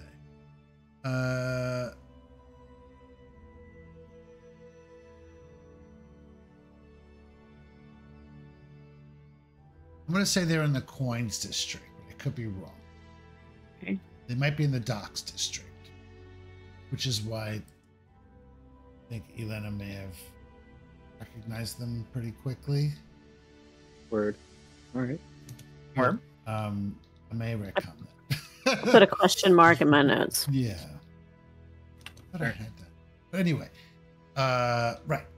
Okay, so there, and that's pretty much kind of, and another thing she'll mention is that she thinks that Pratchett is jealous of the relationship she's forming with these dolls. Oh. And has decided to try and create its own hair. It's far more sinister and dark nature. It's what you also encounter. Twin sisters below. It darker than the dead dolls? Yeah. Remember the twin sisters in the basement? Yeah. Those were his. He created that in response to his jealousy over Ralso's dolls. Which he made. Yeah, I wanted to contextualize he made it to help this. her cope with it, and it was a little too effective, and he felt a little jealous, so he wanted that same thing, so he tried his own. Which were the babies in jars? No, the twin ghosts. Twins. Oh. Yeah. The sobbing twin. Oh, ghosts. right. Yeah. Lots of bad messed up children. Yeah. All right. So now that puts kind of Ralso's sad story full perspective. Yeah. It's kind of fucked up. It's real fucked up, You dude. know, and I wasn't sure which way it was going to go with her. To me, she was a very sympathetic character, but also there's no way in hell she's going back to fucking Brian. You know, she's all in. She's either going to die or escape. You know, I think I was offering her a way out.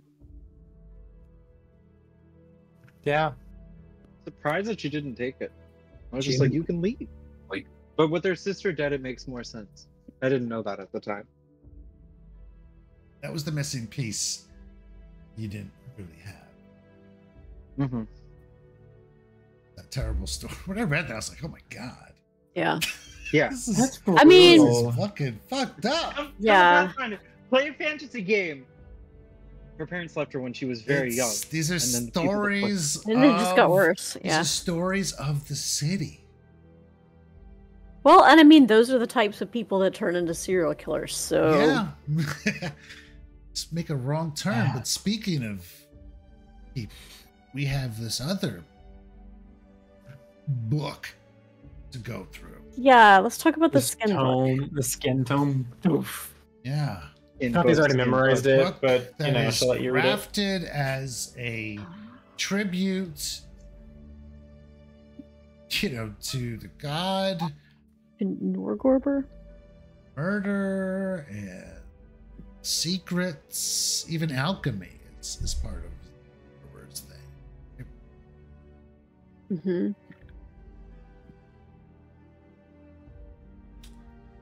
What's this is like science. Evil science. I love the gods have these great little side names too. Katie, the accidental god. Yeah. Norgorber. That's so funny. Reaper of reputation. That's what it is. Love it. In our War for the Crown game, in book 5, which is a pretty big spoiler, we actually go to Norgorber's realm, like the PCs. It's pretty cool. Crazy. That's cool. Yeah. This Taldor is a very big like Norgorber place, because they're like, yeah, it's cool. Series of videos that just cover the story. God, love to see that. Yeah.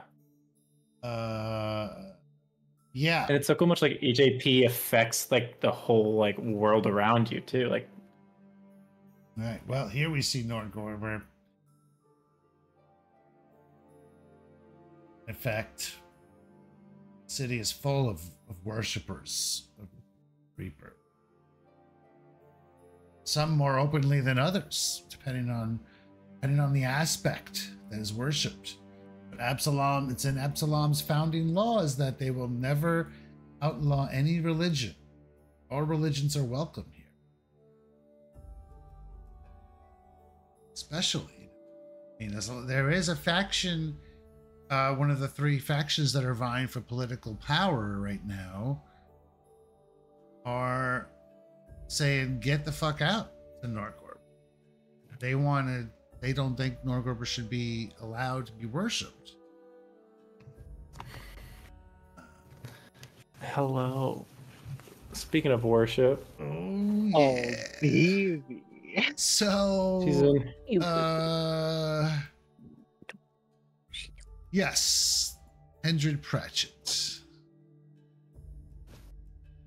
And his tome is written not like in a diary, but more like a manifesto. Like I was gonna say manifesto, but that's not correct either. More like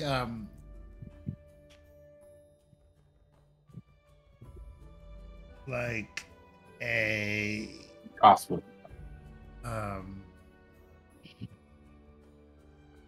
Testament to his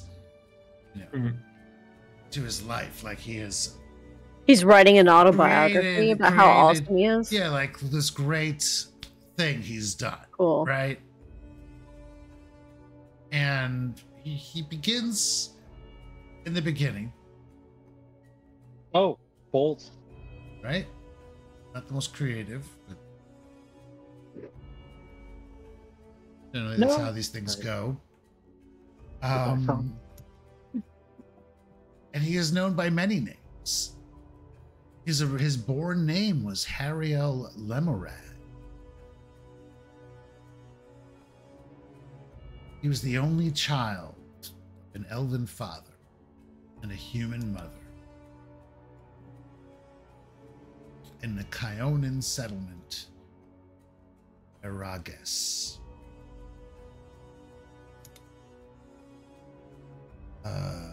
Him being a half-elf didn't really cause much ado in a community that was populated mostly by half-elves. And his parents were very good to him. who were very doting. That was the only son, right? But he always felt this streak of profound cruelty within him. And this blossomed into sadistic torments perpetrated on other children or neighbors' livestock.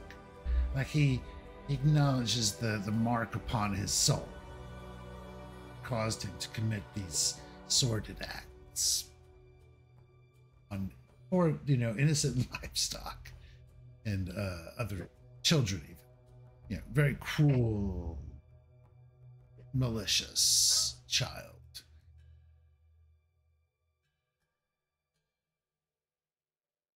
But he had to perform these acts secretly. Right? He had to avoid trouble, and it polished his ability to lie and charm his way into the graces of his neighbors.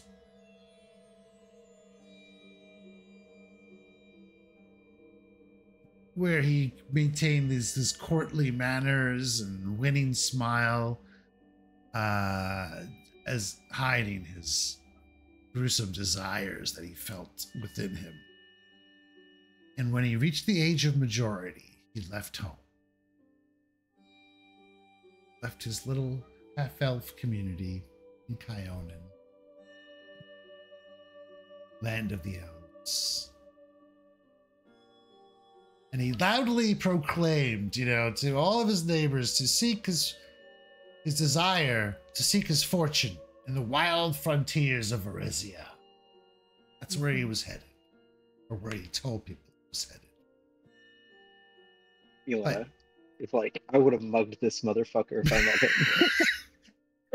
If you caught him in Erizia. But what he did that night when he left was that he just went to the edge of town. And he laid low for an entire week, hidden. I don't like where this is going. And then, once he felt his alibi had been firmly established by his absence, crept back into his old home, looted the family coffers,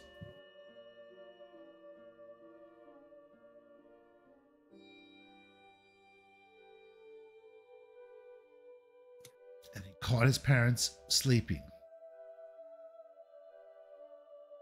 and tortured them to death. Jesus Christ. And in their murder, he found a satisfaction beyond anything he had ever felt. It was his first murders. He burned the house down and left. And since then, he has traveled far and wide across the inner sea, leaving a trail of mysterious disappearances in his wake. We should get paid so much money. So much. So much. $1 million. And fucking bonus. Along the way, he's taught himself a variety of arts, from magic to fencing, from the aristocratic art of the sword cane to necromantic magic, the occult. And he used both of these skills to carry out his dark desires that he felt.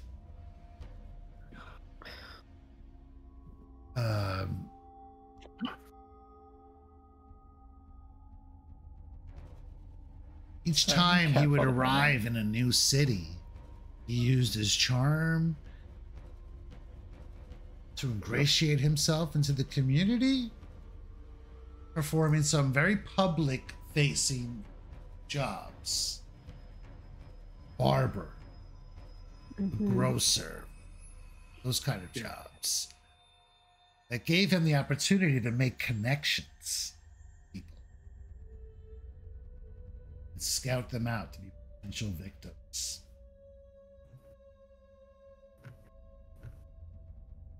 And he learned early on to only take a few victims from each location before moving on, before authorities could catch up to figure him.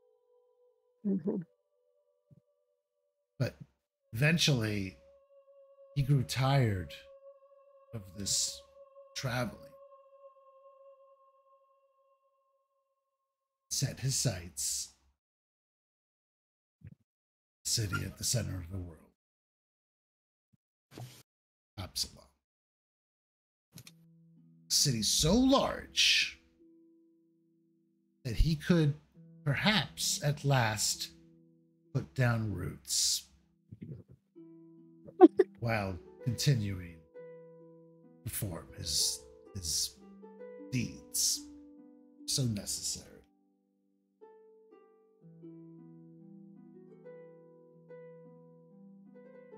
And once he arrived, he kind of had a reality check. He found that his schemes weren't quite as clever as he thought, for he had become noticed.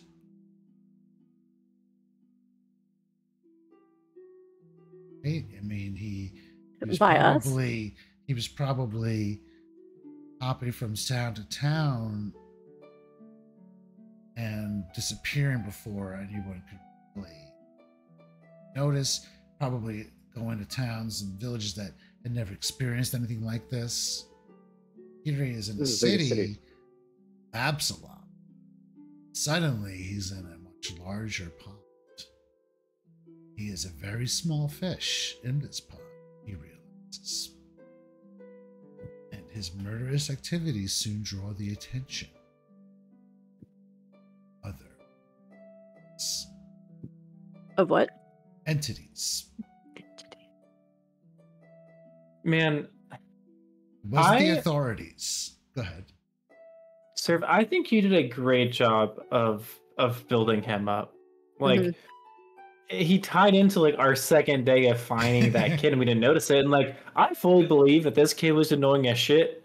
And the wizard was just like, I'm not a great person, but like, hey, I'm done. He'll survive here. And that was that. But like, the way like this story has been like interwoven into day one of us being Edgewatch, like ending in this great fight. Like you really brought me. It was incredible. Really well. Good. Well done. It worked out really well. Thank you. Couldn't have done it with you guys without you guys. That is literally true. You can just write a book, but you know, no, you guys made it happen. You know, you guys were awesome. You guys bought into it. You have to buy into the stuff. That's right. Yeah. And it worked out better than I could have hoped. This is only book one. Tell us about these. Wait till we get to the book 2 prologue. I can't wait for that. Oh no. Which I hope to get next to week. Tonight. It's going to happen tonight. Oh, okay. Okay. Oh, we gotta. Okay. Well, tell us about these entities that noticed Pratchett. Right. He had drawn the attention of not the authorities, which he fears, of course, but a gang of other Norgorbertites.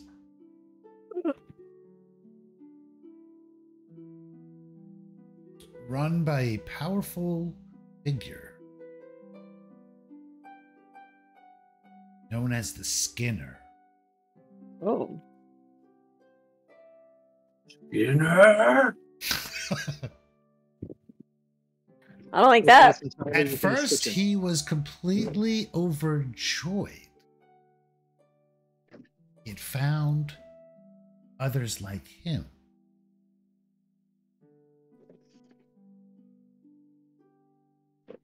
And he took zealously to the worship of the Skin Saw Man. They provided structure, in a sense, for him. He knew all along that he worshipped this god. They helped him put it all into context. He came into the, he came to Absalom. He was always like, had the calling of Norgorber. Now he realizes these people here, they know. They see the deeper meaning behind all the murders.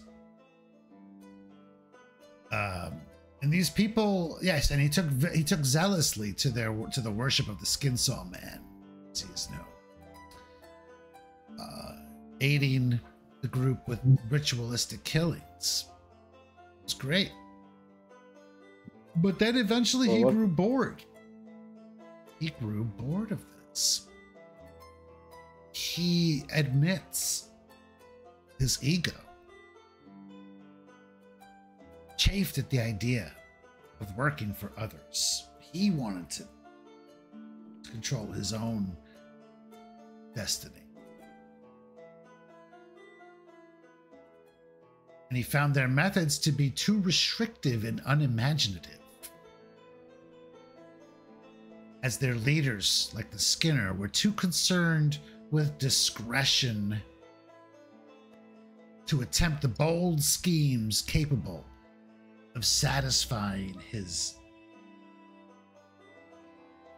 ever-increasing appetites. So he left the cult.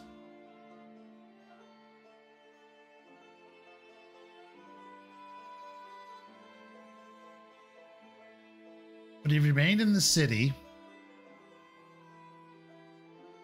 With the coming of the Radiant Festival, it prompted a new dream.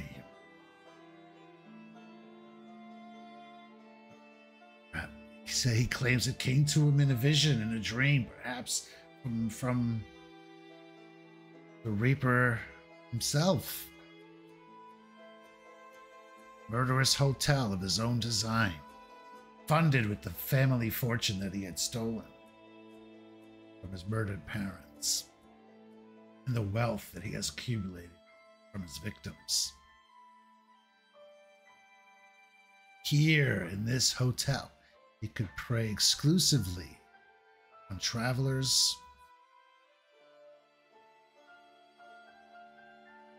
taking an endless stream of new victims without fear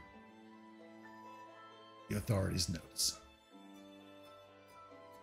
And very much an allegory of, H.H. Holmes from the Chicago World's Fair. Great story. I mean, terrifying, but fascinating piece of Americana history.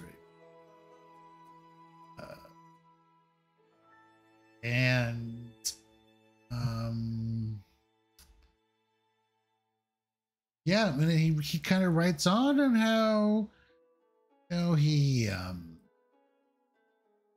got his revenge on the four adventurers who threw the cup at him, because he went and offered them a room, stay at his hotel as a peace offering.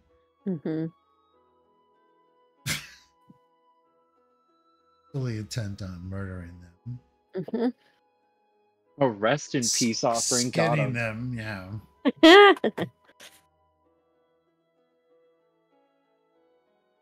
And that's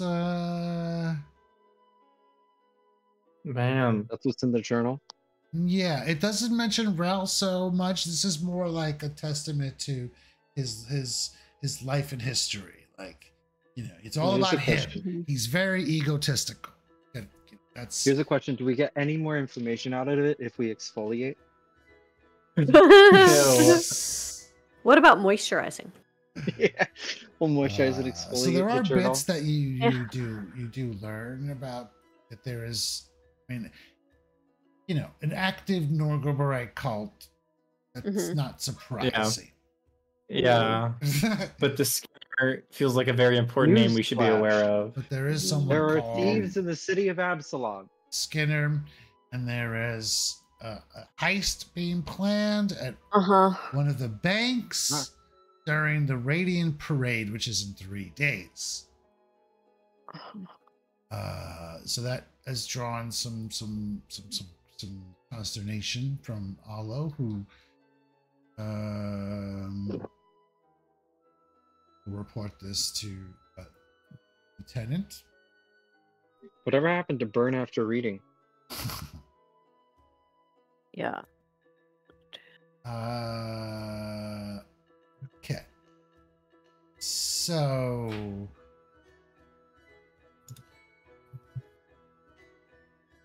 what else?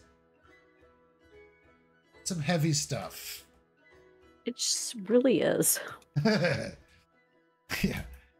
I promise it's not all that. Okay. Yes, the dwarves died before they could be tortured. Some pretty cool tropes, pretty fun stuff ahead. Oh, I thought you were saying that was fun. I was like, okay. Good stuff. Yeah. Of course, now is when we decide who gets to keep the journal. I don't want it. Well, the journal gets put into evidence. Yeah. Yes, of course. Kanti's, not that Kanti's patting herself on the back, but she's kind of like thinking it a bit. Like, they judged me for grabbing it, and yet now we know about the Skinner and the Skull. You're welcome. She's thinking to herself. Mm-hmm. Sometimes Kanti makes weird decisions and y'all laugh, but yet. It was more that Savara did not want to touch it. Because, ew. Kanti's touched worse. Pretty gross. I'm sure she has. With gloves. All right.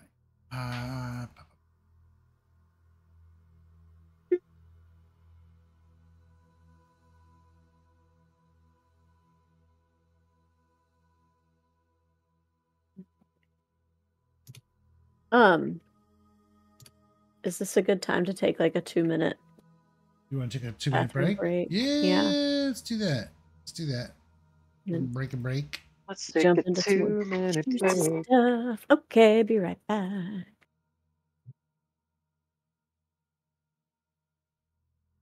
Yeah. My new place has so much space. So much space. So much space. That's good. Mm-hmm. Exciting. Yeah. The one downside to this place, I think I may have just experienced. Amazon said they delivered a package. Oh, that's one of the fun part is my place is so big that it's a 100 building and a 200 building, and they have the same numbering convention. So I'm 257, or apartment 57 on 200. Now I'm wondering, did they deliver to apartment 57 on 100? I'm gonna go check after game. They delivered it at noon. Like, I was in this building at noon. I wouldn't have missed it, you know? I have a front door that is like facing traffic and a back door that's quiet. That annoys me so much when they deliver the front. We put the back door.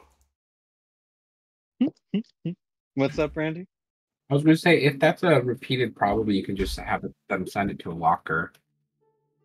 I might have them send it to Amazon lockers instead if it's a repeated. Like, if it just gets delivered to the wrong place, I might just say, please make sure you are delivering to the 200 building.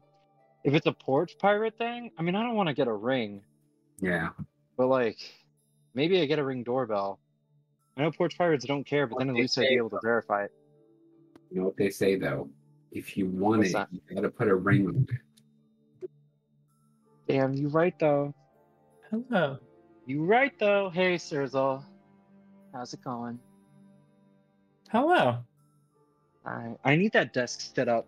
I need it. I need it to work. And more importantly, I need it to work on my games.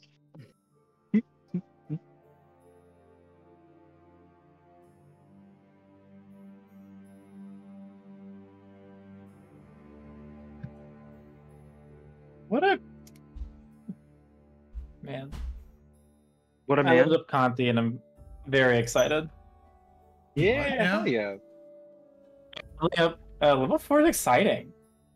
I really enjoy it. Oh, I wanted to ask y'all. Good level. I wanted to ask y'all something.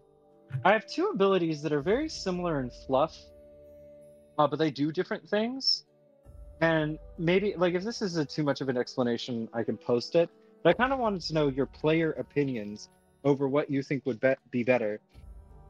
I have the ability to take something that would allow me to point at somebody and for a single round, give them temp HP equal to my charisma and a +2 to fortitude saves. Or I was saying that I can point at somebody and they immediately reroll a save against a failed will save. A thaumaturge For like thing? an ongoing effect. What's up? Thaumaturge thing or a martial thing? No, this is my archetype, my martial. I'm a martial. My little martial archetype. Those are my two options. I was wondering what y'all think might be more helpful, just out of curiosity. I'm kind of ambivalent on them. Like, I think they're both pretty good ideas, you know? Yeah, it could rotate. If only, if only. Oh.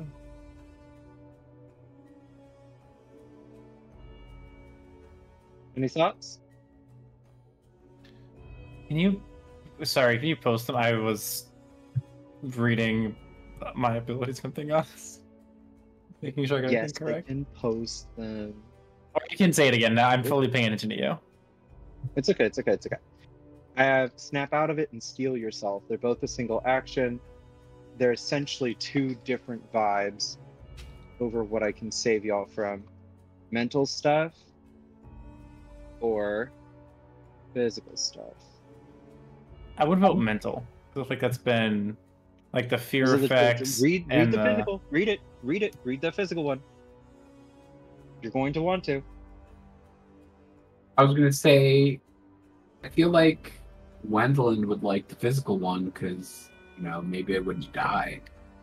Temp HP. And a +2 circumstance bonus to fortitude saves. Like, that is a very limited bonus. Know they're about to get a fortitude save thrown at them. A lot of poisons and stuff are recurring ones. That's true. And if a monster has an aura, give you a bonus to flat checks to end like certain conditions, like burning acid. I can only do so much, girl. But the will one, like, you can be affected by it, and it forces them to do another save. Yes. Which is awesome. So my vote's the will. Okay. You can, like, yeah. Rachel, look at the two. They're pretty much the same flavor-wise. You know, it's me yelling at you to get back in the fight. Okay. But they're kind of, like, different mechanically. And so just take a look at it, see if you have an opinion on it, because it's about the same to me. Fluff-wise, they're kind of the same, just in different ways. Okay, to Elena. Yes. You know that the Copper Hand is based out of the Foreign Quarter. The Foreign Quarter. Yeah. I will tell. So.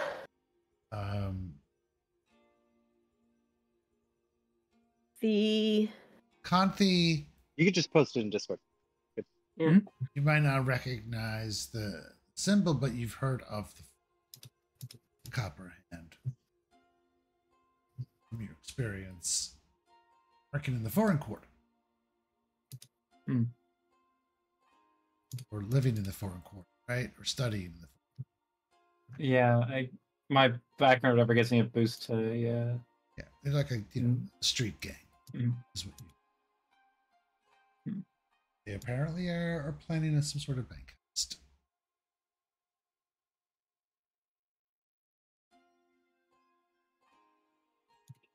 But it sounds like Sergeant Allo is handling that for the moment.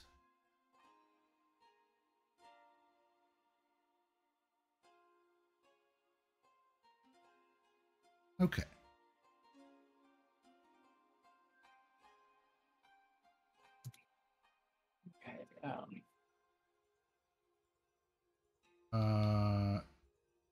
Shit. Check something.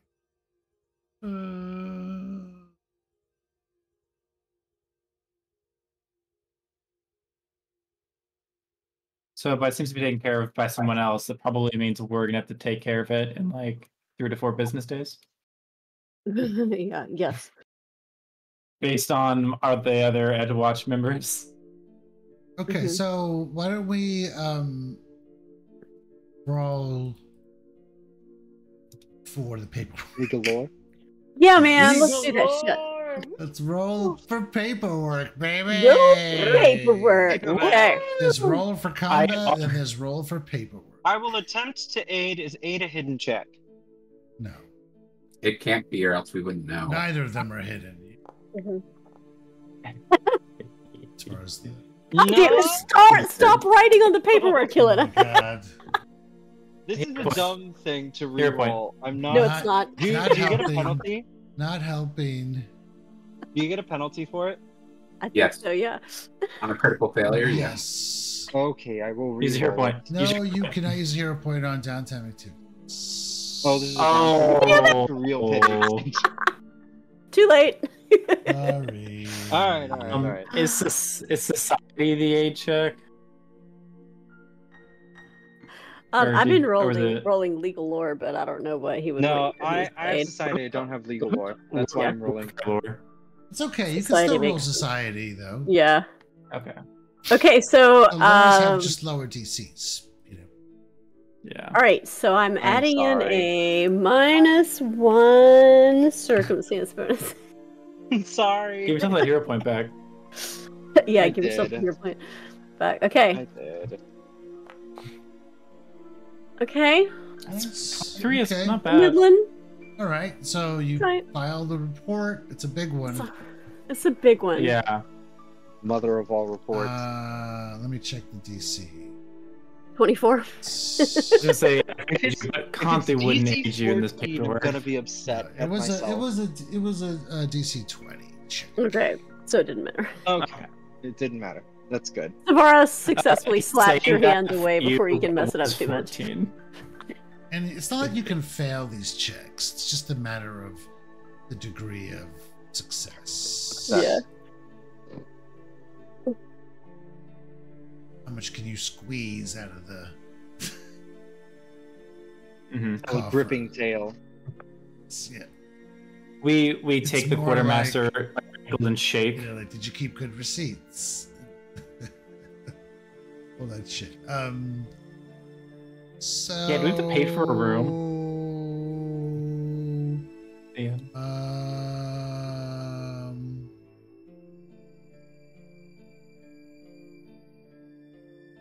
Okay. Each of you earn 90 gold. Oh Hey, shit. hey. We doing Nice. it? We just adding it ourselves. Nope, I will. Let me do it. Yeah. I'll just Okay. do it. Just Okay. keeps it easy. Hell yeah. I believe in you. We also have What's 10 that? gold to split 9 in times our 4 is 30. 360. Yes, 360. 360. It's a good one. Rest in Mhm. peace. Yes, I vote Elena takes that extra 10 gold since she has less stuff. Yeah, I don't know how I ended up with like 80 gold less and worse than y'all. Yeah. As you bought scrolls and stuff. Oh, network Oh. shambles. That's right. That makes scrolls make sense. Yeah, yeah. Actually, we just got money. Can we do this right now? Can we, as a party, decide how much we want to set aside each paycheck for consumables? Oh, shit. That's probably a good idea. Well, I kind of just bought my own consumables. I'm suggesting we switch. I'm suggesting we switch to, or not even switch to, I'm suggesting we at least establish a communal consumables fund. Yep. Because putting the onus on players to individually buy consumables that may be good for the party seems like a way to sometimes not have consumables that would be good for the party, right? And this way we don't feel guilty. It's like, man, it feels bad that I'm spending 10 gold on like restoration or something. Yeah. Right? I like that Whatever it is, idea. like make whole or whatever. So yeah, I'd love to. It doesn't need to be a lot. It could be like 5%. It doesn't even need to be a lot. Yeah. Little tithe.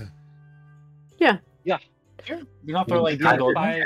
Yeah, everybody throws 5 gold pieces in or something. Yeah, everybody throws 5 gold. Okay. In off case you're of- curious, there is a created an evidence locker. Just be Fun. dropping evidence in there.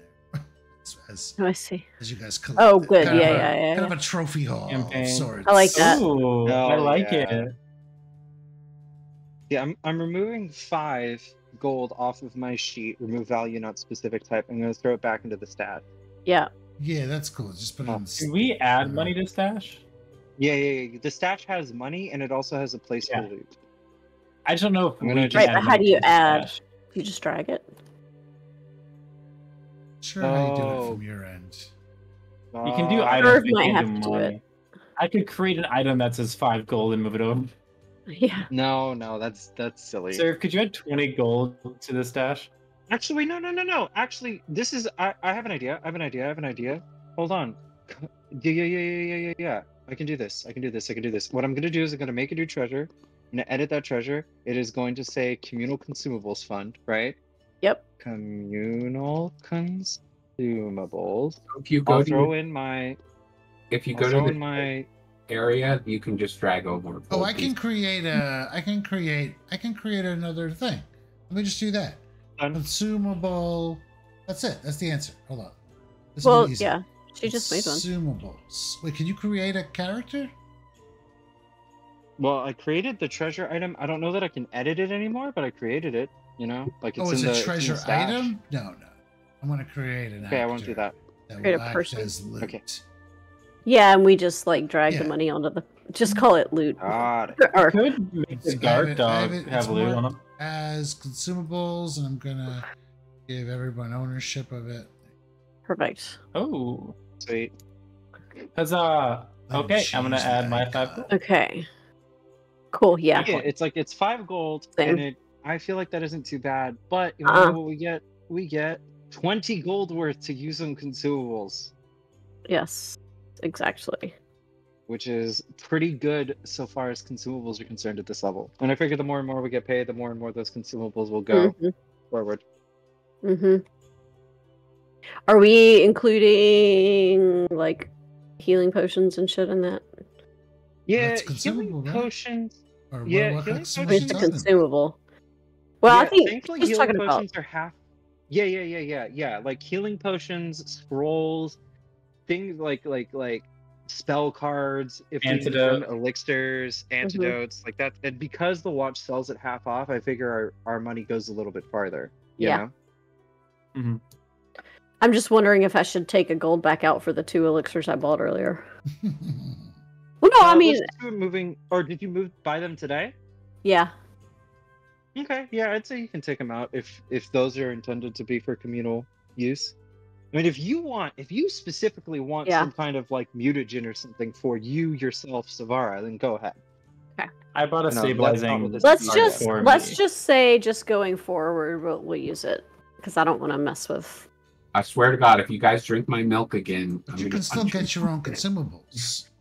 Yeah. You'll get your own. This is just a guaranteed way that we can have some good cheapo things that we may need. That we're setting aside for scrolls and oils and stuff. Yeah. Yeah. There you go. Like should be good, right? You guys can put money in it and everything. Okay, good. Yeah. Yep. Somebody still needs to add to it, but yeah. Cough. I added my 5. I haven't yet. Pay up. Where? Oh, it tells you actually when people put money in it too, huh? That's really cool.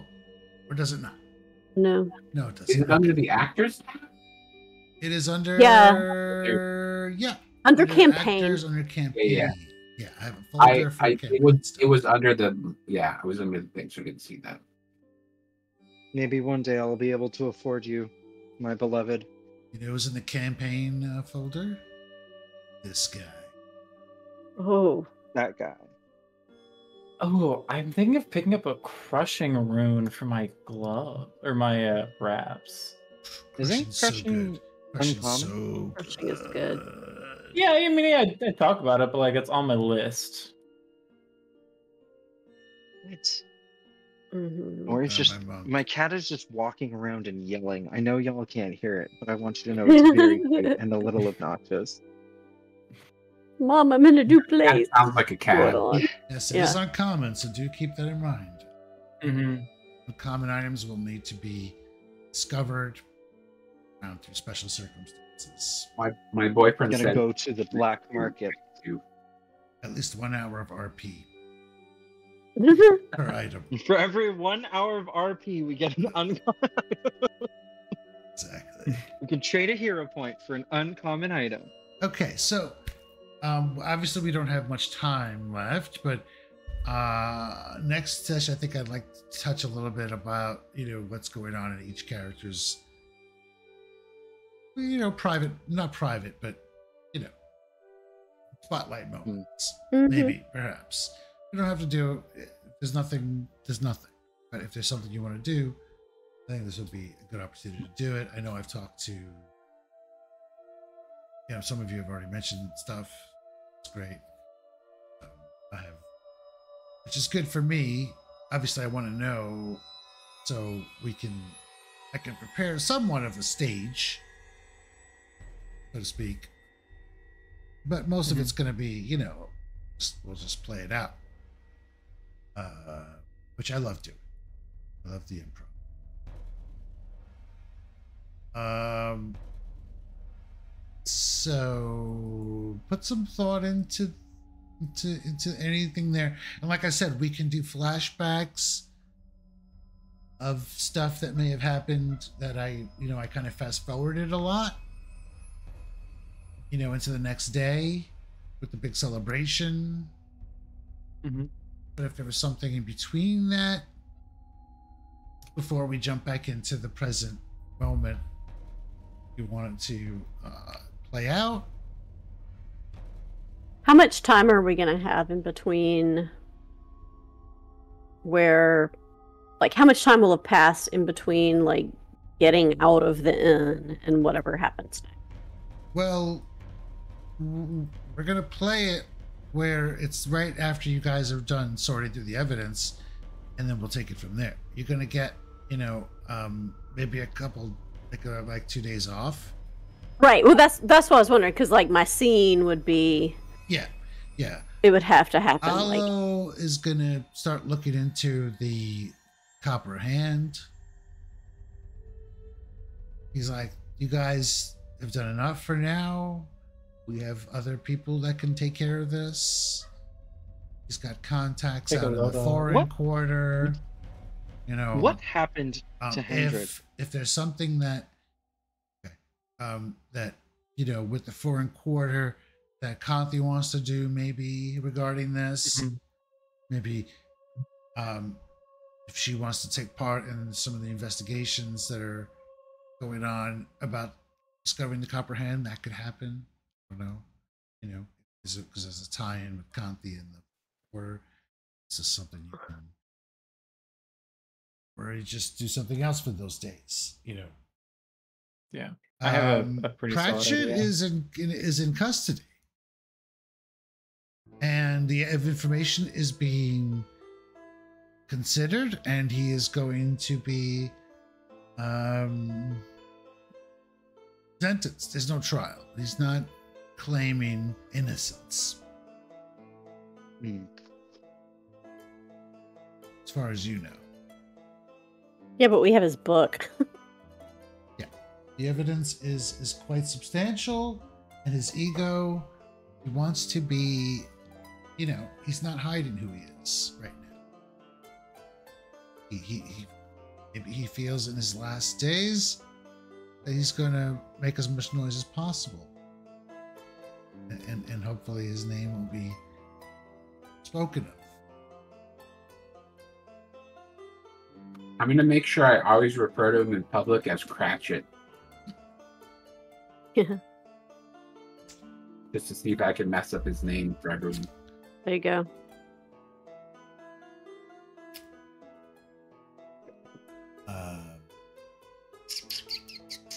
Should we take the last couple minutes and real quick hit our level ups?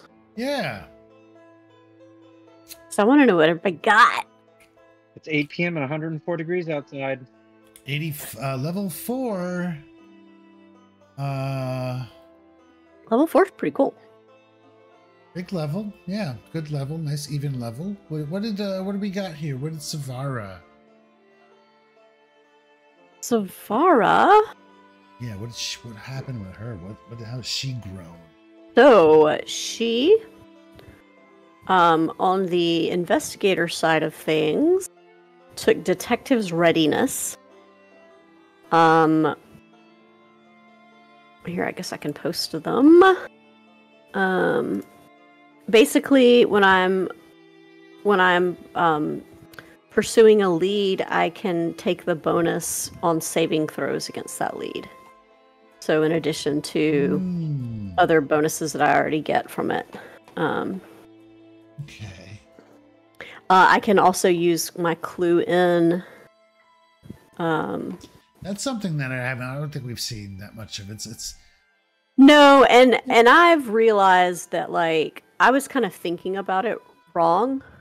I was thinking of the leads more in like a, I mean, like how I was kind of playing it with like, this is the big case, and you know, like more of a Sherlock Holmes story kind of thing, where really mechanically it pulls a lot more weight if you're constantly pursuing leads, even if it's just like that footprint right there. Yeah, that's why you get 3 of them. Right. Well, that's 2, but yeah. 2.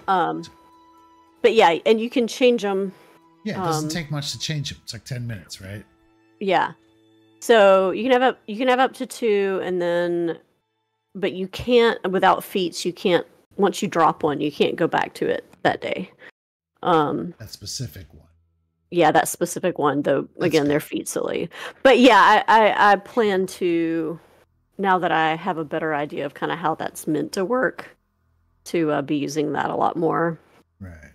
Especially with this, because yeah, I can use, if I'm investigating, or if I'm fighting the subject of my lead, and I can use the bonus for saving throws, and I can also use clue in to give that bonus to an ally, which is huge. So, and then on the medic side of things, I have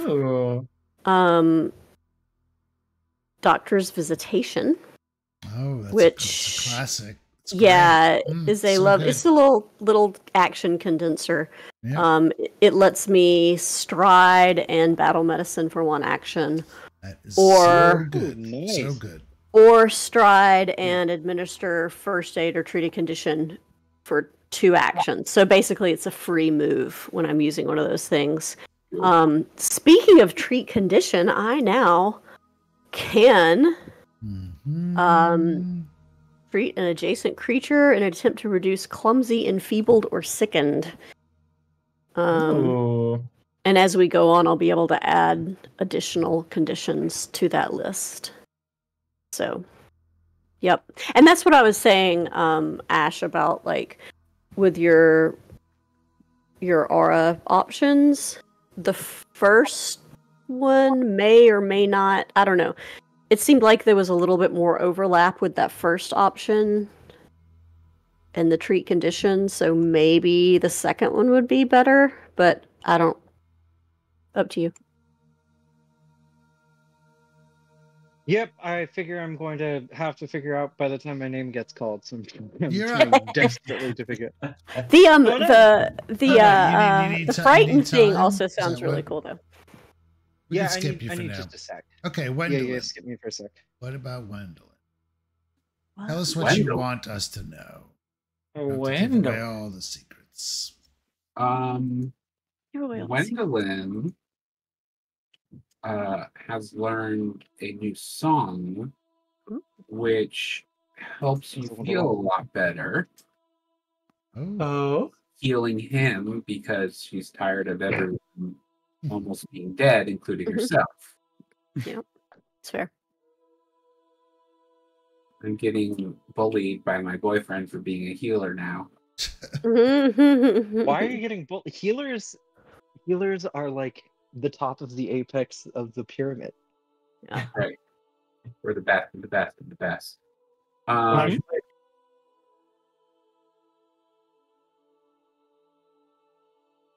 Except in Final Fantasy, and that's it. It's Paladin. So, yes. What am I trying to say? So that's my bard thing for the most part. I also learned how to really insult people. As opposed to before? Yeah, so before it was kind of like, oh, I guess that kind of hurt my feelings. Now it's like, fuck, I'm so distracted by this that like my will save goes down. I took Bonbon. Nice. Hey, Bonbon. I like Bonbon. Bonbon. Bonbon. It's French. You just drop as many consonants as possible. Okay. And for Kanthi, what do we know about Kanthi? Well, I only can cast spells now too. Ooh, that's big. Ooh, couldn't you always cast spell? Oh, you mean your Eidolon? Oh. What kind of spells does she cast? She only gets cantrips, but so I gave her a Scatter Scree and Rousing Splash. Scatter Scree. Like she needs it. She's got those claws. Well, so it's also difficult terrain. Right. Yeah. That's why I picked that one. And Rousing Splash for ending persistent fire damage. Yep, fire and temporary points every 10 minutes. Pretty good. Not too shabby. Okay, so Kanthi, what you got? Biggest thing I took was standstill. I finally have a reaction. So good. People try to leave. So best case scenario, someone leaves and gets punched twice by me and Elena. Yeah. Nice. And then doesn't leave, ideally, if one of us crits. Yeah, it's so satisfying. Especially when someone's prone and they try to stand up, you knock them back down again. It's just so delicious. God, I wish I had that with the Pratchett fight. Because I would get up to him and then he'd run away again. And like, even if I didn't crit him, which I wasn't going to do, just being able to get more damage onto him each turn. You're starting to stack reactions now. You have to start making choices. I'm copying Elena. It's fine. It's fine. Also took Catfall. You're in melee, babe. Classic. I almost took Continual Recovery because it would be really nice for us to be able to like heal everybody up ASAP. But like I have Battle Medicine and I have regular healing I could do too if like we're gonna be resting a long time. So like Catfall has just been would be very helpful, like jumping from the skylight, jumping from the roofs, jumping from everywhere, like being able to catch up to anybody pretty much. Especially another chase scene, which I'm sure we're gonna have. Yeah. And you know what else is gonna help with that is that I have Key Rush now, which means for one of my 2 focus points that I have now, I can double time for 1 action, which is crazy. Chase shit down. Yeah, I can essentially move forward in a round now at 35 movement. So if we have a chase scene, I'm gonna tackle them. I'm like Usain Bolt and yeah. That's another thing like about the healing that makes you taking continual recovery less important is there's no reason I can't just always aim for the DC 20 now. Okay. I mean, that's great. Unless I roll a 1 or a 2, I'm gonna hit it. Yeah.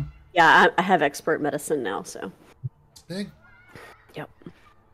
And the reason I have Key Rush is because I took a second archetype that maybe we'll see.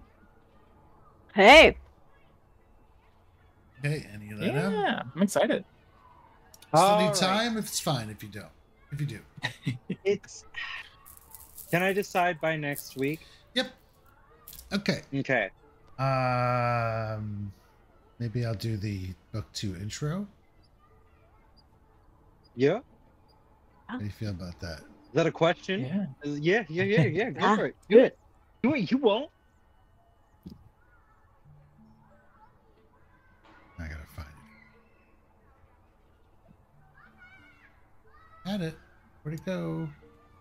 It's just a really tough choice between the 2 single actions because, Rachel, while yes, you can remove conditions, that doesn't say remove conditions. That says ongoing mental effect. Yeah, and like I said in the chat, I realized after I read it more closely, there's not as much overlap, really.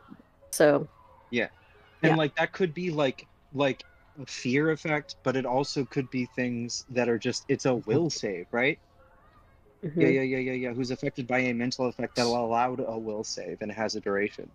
Like, theoretically, that could re-roll Feeble Mind. Yeah. Unless you critically fail, I think it's permanent. That doesn't say that it doesn't. No longer than immediately 1 minute. Got it. Yeah. Yeah, immediately attempt a will save. Like that could be huge, right? It could be huge. So it's got a lot. It will only get better, right? But the other one kind of stays the same, which is why I was kind of leery. You know, it's always going to be 4 or 5 or 6. Ooh, when we get to level 17. Oh, 6 temporary hit points.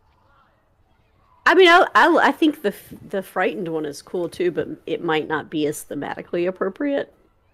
No, it's thematically appropriate. I mean, like, that is what she does. She goes in and she yells at people.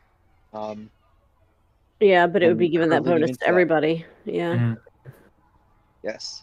It would be me being so scary that you get more openings. And every single time we crit, they're frightened 1. That's absolutely the most offensive. But you want to know the other thing, Rachel? Huh. That increases my aura size if I crit. Yeah, that was the other thing I really liked about it. Which can synergize with the other things too if I pick them up later. So yeah. it's kind of just like there's piles of synergy that I could be unlocking.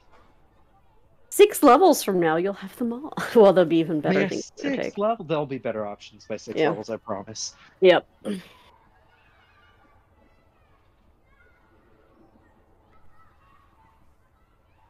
Okay. I'm very tempted to get the aura though, because it's very useful and it's very easy to turn on. The increased size is cool. Even just a success, right? +2 to damage and crit, and you're frightened 1.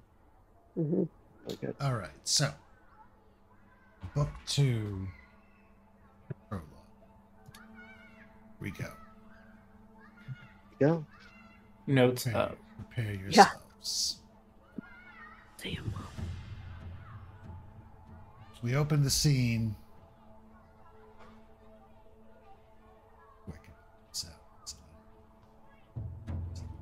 Damn it.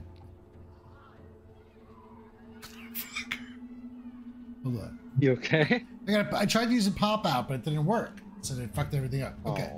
All right. Okay. The scene opens with a sweeping aerial shot. The docks district. Right over here.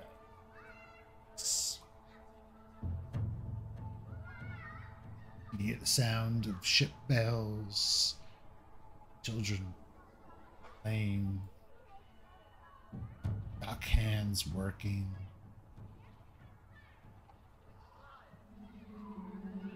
The sun is setting, bathing the bay, active light, docks district itself in a warm glow.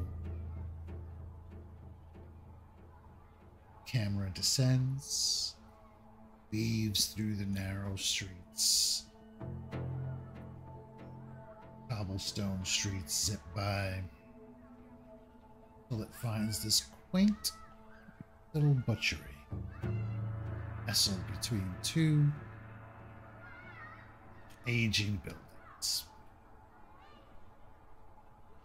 Let me cut to an interior of the butchery, where a robust woman with kind eyes laughs with what presumed to be her husband, a middle-aged man, and what looks to be their son, as they work together maintain this butchery docks district. The scene itself is very warm.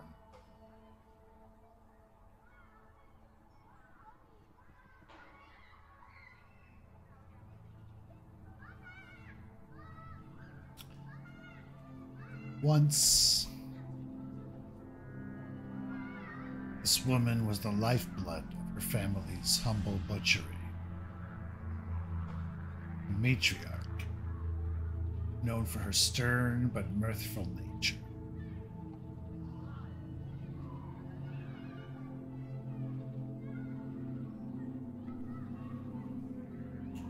She maintained her household with a gentle hand and a warm heart, her laughter often echoing through the Docks district.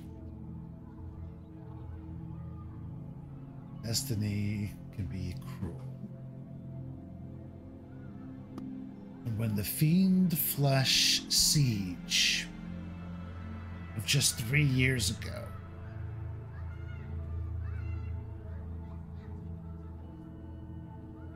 erupted, cast a dark shadow over Absalom. Fiend Flesh Siege was when all the undead started rising up out of the oceans and all hell broke loose within Absalom. This is when the slaves were all declared free if they would help aid the city. This is patriarch declared, and it ended slavery in Absalom.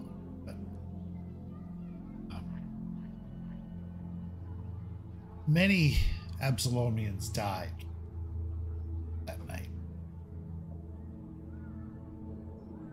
And among them, her beloved husband and son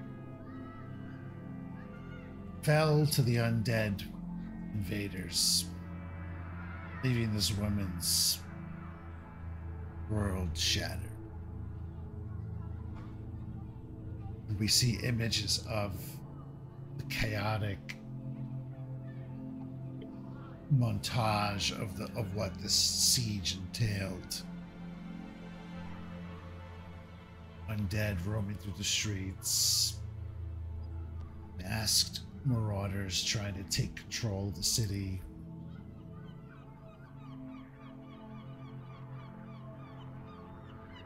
Pathfinders and emancipated slaves rising to the defense.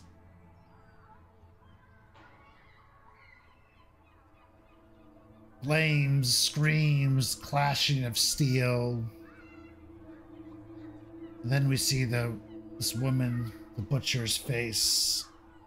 She receives the devastating news of her son and husband perishing in the defense. Her expression is frozen in grief.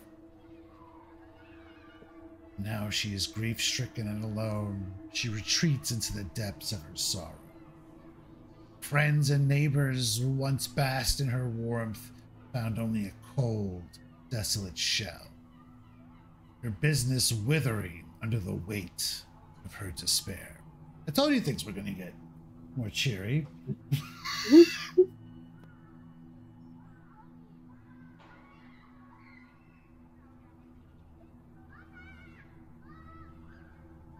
And we watch as this now dim and dusty butchery,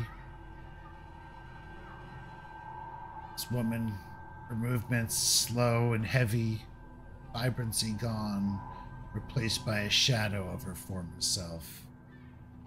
Then we hear a knock on a door. Bow, bow, bow. We see a hand just knocking.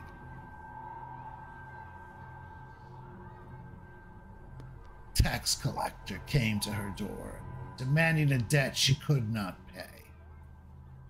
In that moment of desperation, something dark awakened within her. We watch as the camera shifts to the woman's hand clutching a meat hook, her knuckles white as this tax collector is shouting and waving these papers in her face. And a flash of light, we see the hook bury itself into the woman's neck. Then another flash. Her face is a mask of twisted determination.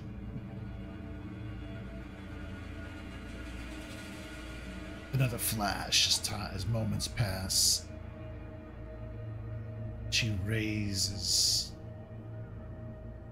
No, sorry. The blood of the tax collector is staining the floor of the kitchen. She carves away at his face, gazes into the empty eyes of a gruesome mask, and sees her new master staring back. 29. Her visage shifts to one of twisted determination. She raises the tax collector's flayed face. Transformation.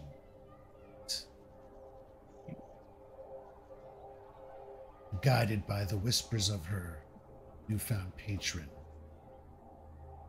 she, known only as the Skinner, solace, far from prying, from this dark refuge, she emerges to spread terror, seeking out those who will join her. Communal devotion to death. We cut as we start to fade and pull away. Though this woman, now cloaked in shadow, standing at the entrance to these rooms, far from the light that once, like the setting sun, that would bathe her cherubic face.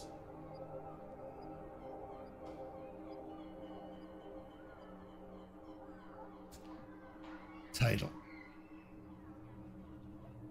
appears in view 60 feet under.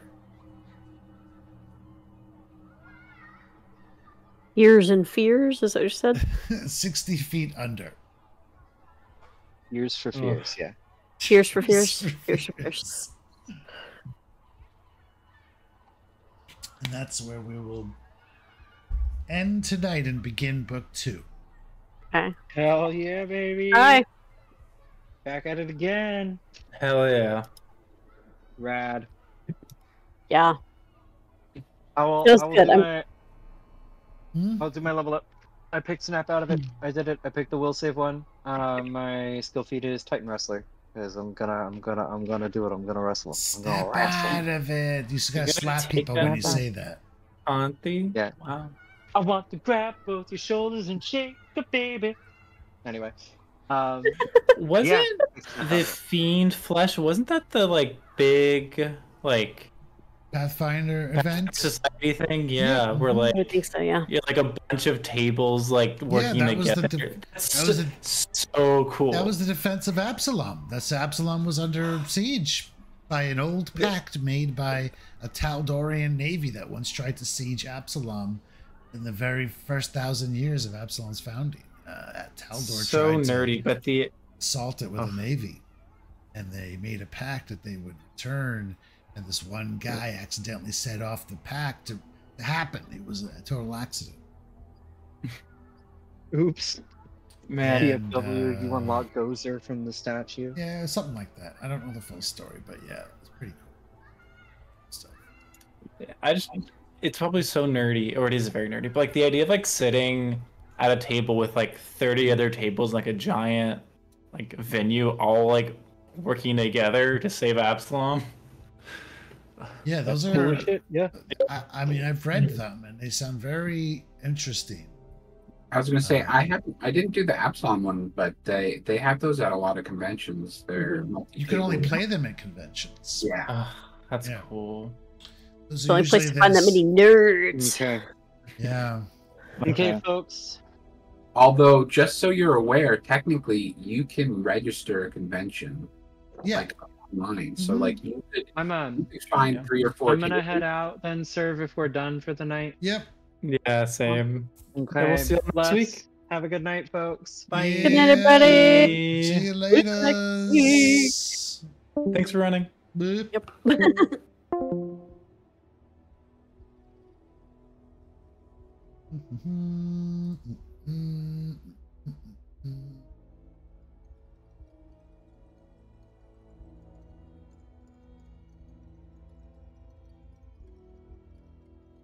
Mm.